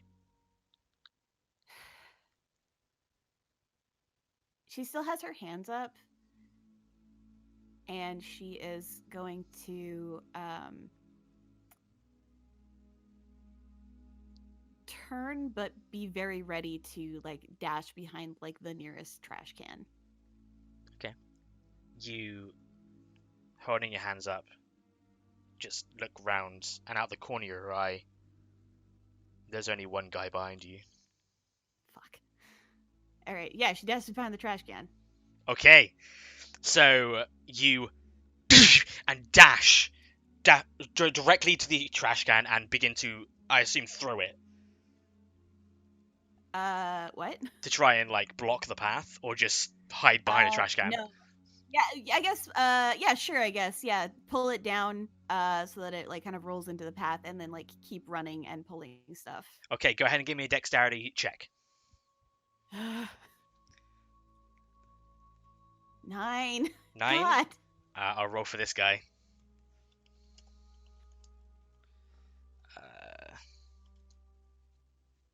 Yeah, you sort of and throw it over, and you watch as he just, you fucking, and then jumps over it completely easily, and you just begin running down the down the alleyway. You very quickly realize that 2 shadows just block the exit to the south side of this alleyway.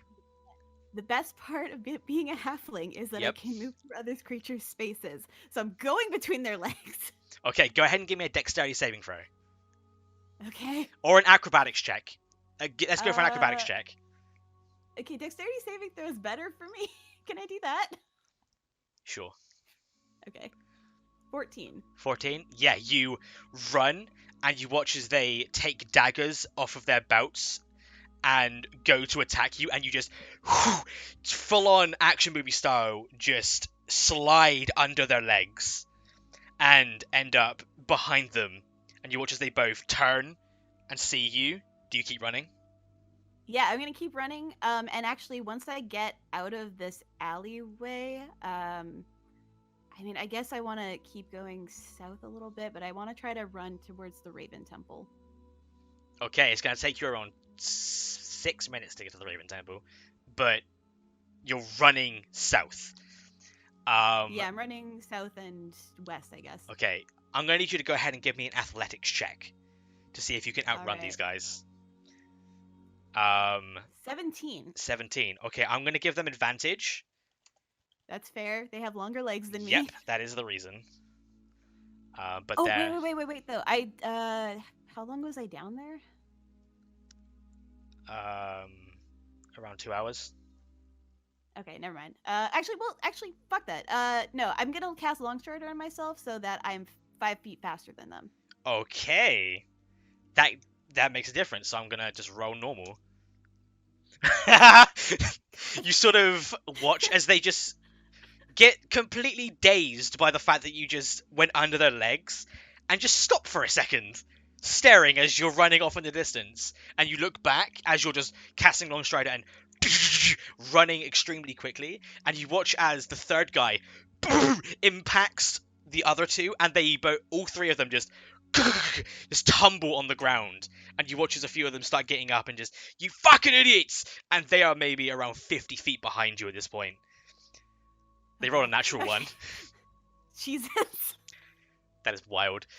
And eventually, for the sake of brevity, you manage to get to a point just jumping from alleyway to alleyway. Go ahead and give me a stealth check. Okay. 25. Not a That's critical success, but That's like it's a one lower, 19. yeah. Easily enough, you. Where was And that within earlier? within a few minutes, you sort of put your back up against a wall near the Raven Queen Temple, and you watch as they just run past where you are, and you just see them running off in the distance. Oh boy. Okay. What time of night is it at this point? It's like late now. It's around 10 o'clock. Okay. 10, Oh boy. 11-ish. Alright, I'm gonna go into the temple. Okay, you make your way in to the temple through the large open, as always, double doors. And what do? You sort of see a few people in the pews, praying. It's not too lively as of right now. Yeah, I'm gonna go. So, the Raven Smite. Mhm. Is that a fighting force that is, like, loyal to the, like, Raven Queen? Or is that a force that is only in Sutton? Like, what is their deal? You have gathered, through your time being here, because you are part of the group that has been here for a while, that the Raven's Might are very specifically the paladins of the Raven Queen within Sutton.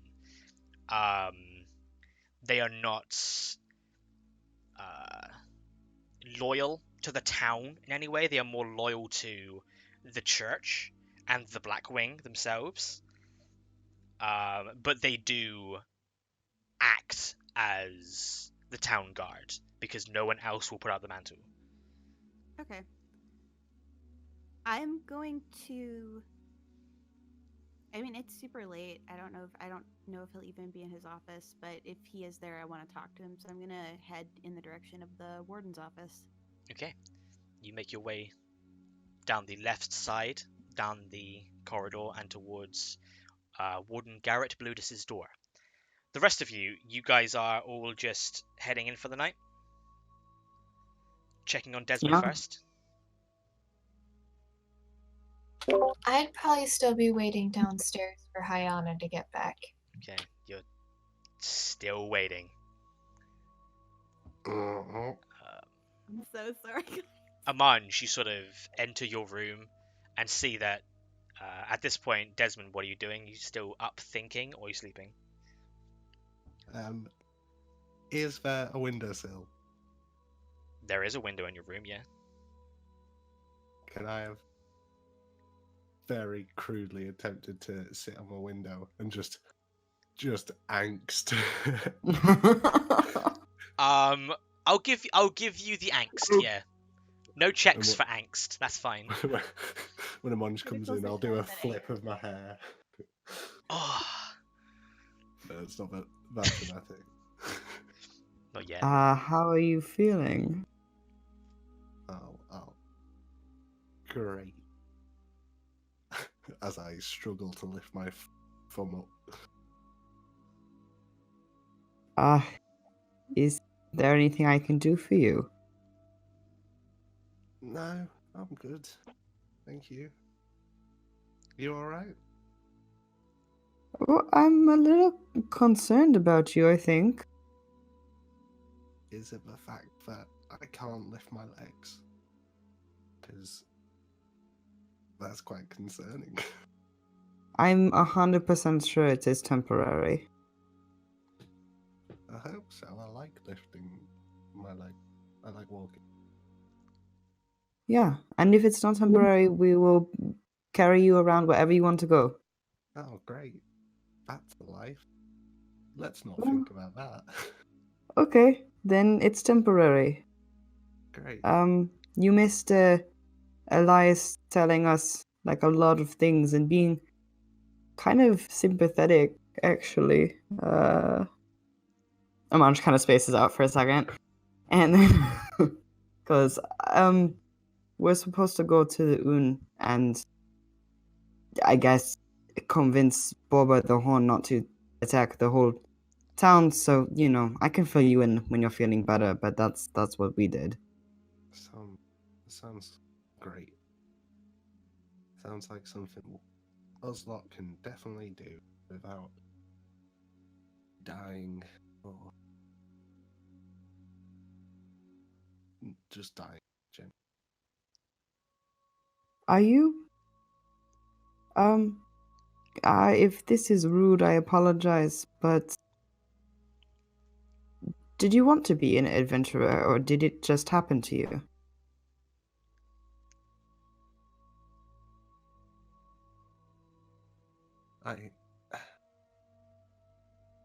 It just kind of happened. It's not that I want to be an adventurer, if you can tell. I don't particularly deal well in stressful situations, but there's not really much else for me to do. I'm a bit dangerous elsewhere. Sure. Because of the general explodey nature of me. Yeah. Well, I don't mind. Yeah, we're good. And I'm gonna get some sleep. Oh yeah, me too. I'm going to the bed and regret ever talking. Why would you put the most socially awkward here? Mwah. It's amazing. So, is anyone else doing anything before they rest for the night? Apart from Lionette, who is waiting for Hayana. Ian's not sleeping, she's just studying. Okay. Sleep will find you, though, as Arausi will die of exhaustion. Lydia, anything? She's writing in her diary in her room. Okay. So, I have in real life, and it's amazing. I've seen, Hayana, you make your way towards the study, the office of Garrett Bludis. Sort of notice that it's a dark interior, but looking and seeing that the door is open currently, like it's a little bit ajar. I'm gonna do this. I'm gonna walk slowly and carefully because if he has, somebody that I don't want to be seen by in his office, I don't want to be seen by them. Okay, So make a stealth check.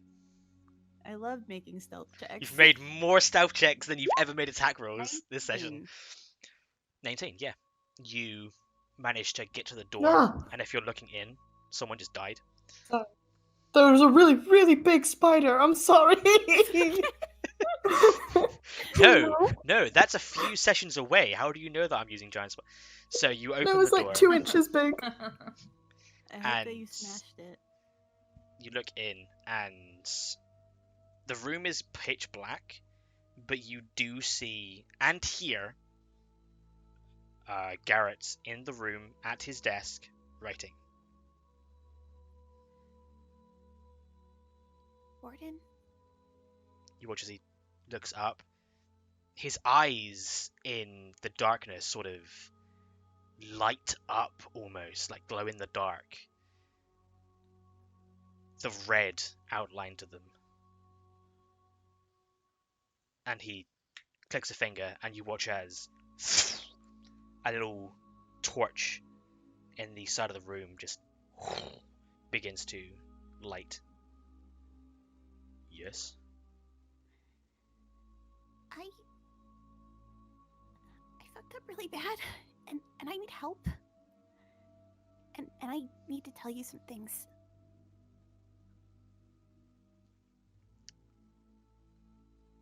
He sees you and just...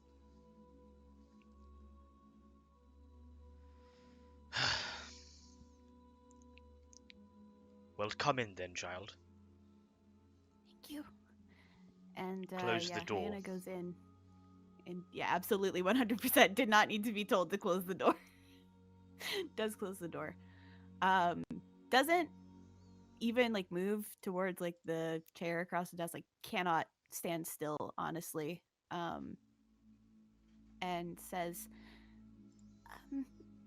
me and the group that went after that hag, we found where the spires came from. One thing to note as well, being a perceptive individual and a ranger, Garrett's eyes are brown.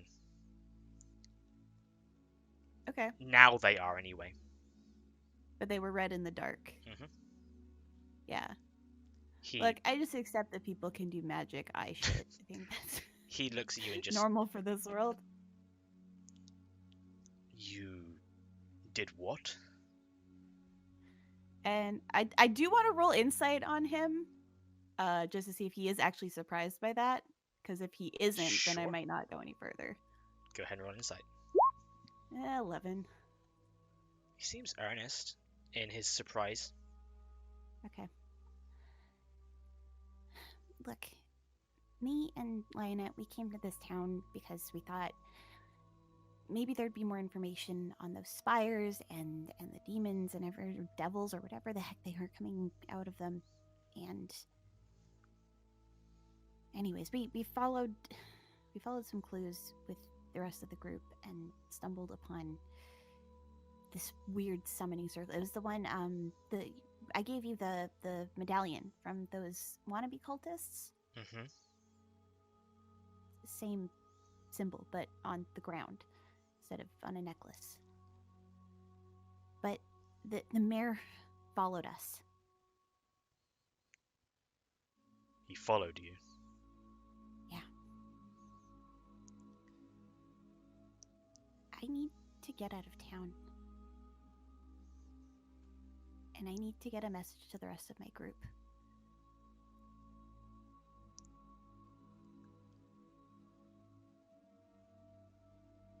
Very well. But Hyana. Yeah. I know Bertolt. I know his intent, and I know the type of man he is. Yeah. He will not let you run. If you have truly done something that has incurred his wrath, we can protect you here if you seek sanctuary, but as much as even we despise his actions and the way he does things, he owns this land. He wants our group to do something for him. If I'm doing that thing, maybe he'll stay off my back, but What? If he's gonna come after me, I'd rather be out there on my own than putting the rest of the group in danger. I'm the one that's screwed up.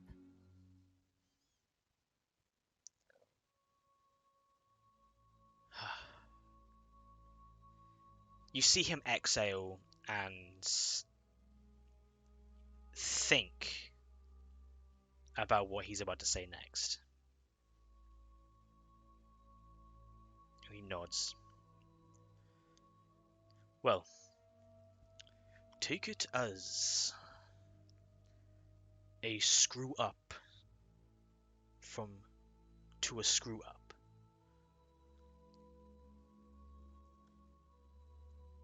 Going it alone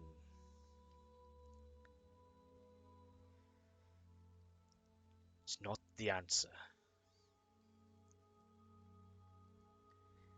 Just because you believe with all of your heart and your being that you can do something on your own.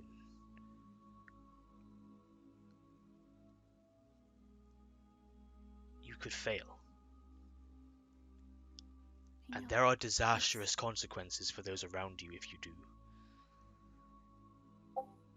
And You're even more so for yourself. right. I just, I want to meet back up with them, but I don't know if it's safe for me to stay in town. If I could just get out into the wilderness, I have a better chance of hiding, and then if you guys could get a message to them, they could find me out there. Do you want to stay here? Yeah, actually. I can I ask you something? Do you know the name Leah Leray? No, I'm afraid not. Does she? Insight? Sure, yeah.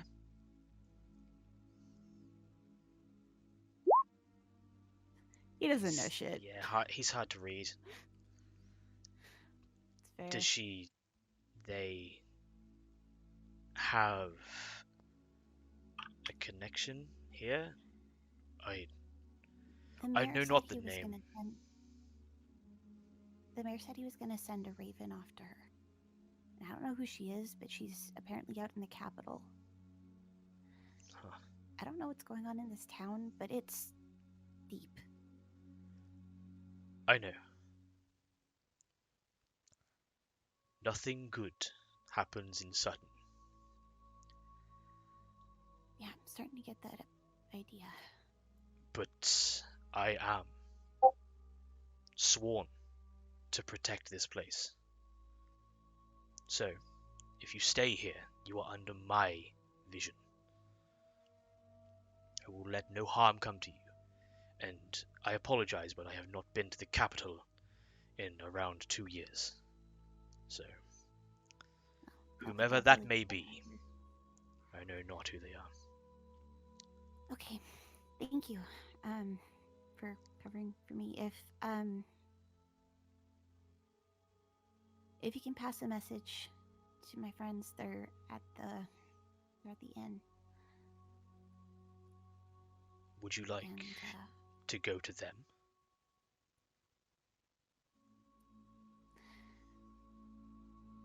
I don't know if it's safe for me to be somewhere that's not protected right now. I ran here. I Very was well. being chased. I will send a message to the inn for your friends. They will know of your whereabouts, that you are safe. Thank you. You're a follower. Yeah. I see that within you. Fate is both kind and terrible for you. We have that in common. Know that you can stay here with kindred spirits. Thank you. Go towards the library. There is a spiral staircase. We have beds. Okay. Really, thank you. And Hannah makes a quick exit because Sort it got of- really real. He leans over the table for a second and just puts his hand on your shoulder and just... You are safe, Hayana. I believe you. He has genuine conviction in his words. Pulls away. You also notice that he is cold to the touch. Pulls away. Looks down at his desk. Good night, Hayana. Sleep well. And then clicks his fingers again, and the light turns off. And yeah, Ayana follows those directions. Okay. You find that there is a general sleeping area with around 8 beds, and also 3 rooms that are completely away from that, one of which are open. So I assume you go in there Yeah. and find some sort of semblance of rest within the Raven Queen Temple. Lionette, you wait there until you are feeling the exhaustion. Hayana doesn't come back.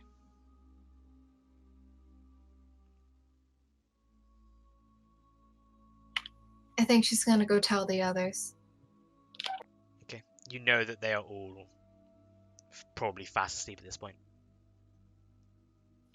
Yeah, she's not gonna be able to sleep knowing that Hayana was last seen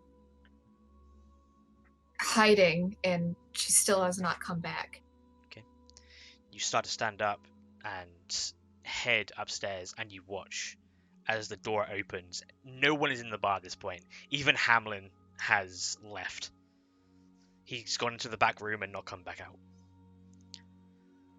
And you watch as a Raven's Might enters, looks around, sees you.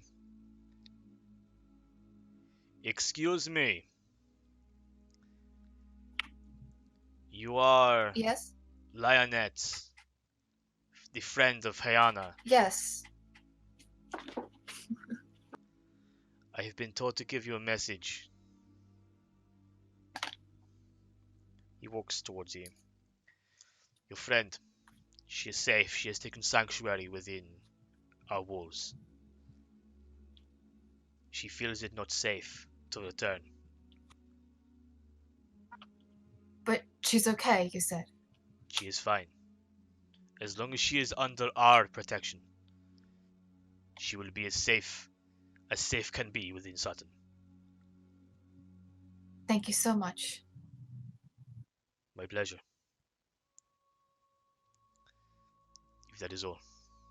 And you watch as he begins to walk back out.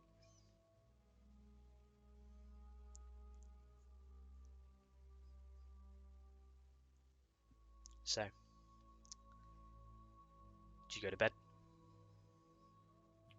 I will probably at least tell Desmond that I know where Hayana is and that she's okay. Okay. But nonetheless, Desmond, you hear that sort of out of your slumber and then back into it, knowing that your friend is safe. You each find yourselves to rest this night. And we'll go ahead and pick up there next week with a party of level 4 adventurers, I think. Woo! Yay! So, that was an episode. That was good. Oh boy. You're Oh, it all was still an alive. episode. I'm sorry. I'm so sorry, guys. It's fine. It's, everything is good, and the story is just crisp. So, Just back on track. is everyone taking average, or would you guys like to actually roll your health on show? I should Did we absolutely. Oh, laugh? I not always roll do my health. average. Okay, Yeah. we'll do that off screen then, just for that might be a cool little thing. But okay, so Wait, Thank- did we level? you guys level 4. Yeah. You really just zone out Where's just like Lydia? that. What is Dungeons and Dragons? I thought we were playing fucking Shadowrun. I pee a lot. I do pee a lot. I have to admit. So we'll I'm be a back. hydrator. We'll be back next week with a level 4 adventuring party, and we'll see where your adventure takes you. Maybe to the Oon, maybe further. Who knows? We'll see. But until then, thank you all so much for watching, and thank you guys for playing. As always, it's been a fantastic episode. We will see you guys next week for more Big Dice Energy, and remember, don't wear your seatbelt. Don't touch Oh. sparky barrels. That Wear a one. headlamp if you're gonna explore caves. That one. Don't stay in In dungeons. general. Also that one. We'll see you guys next week. We love your face. We love your faces, and bye. Bye. Bye. Bye.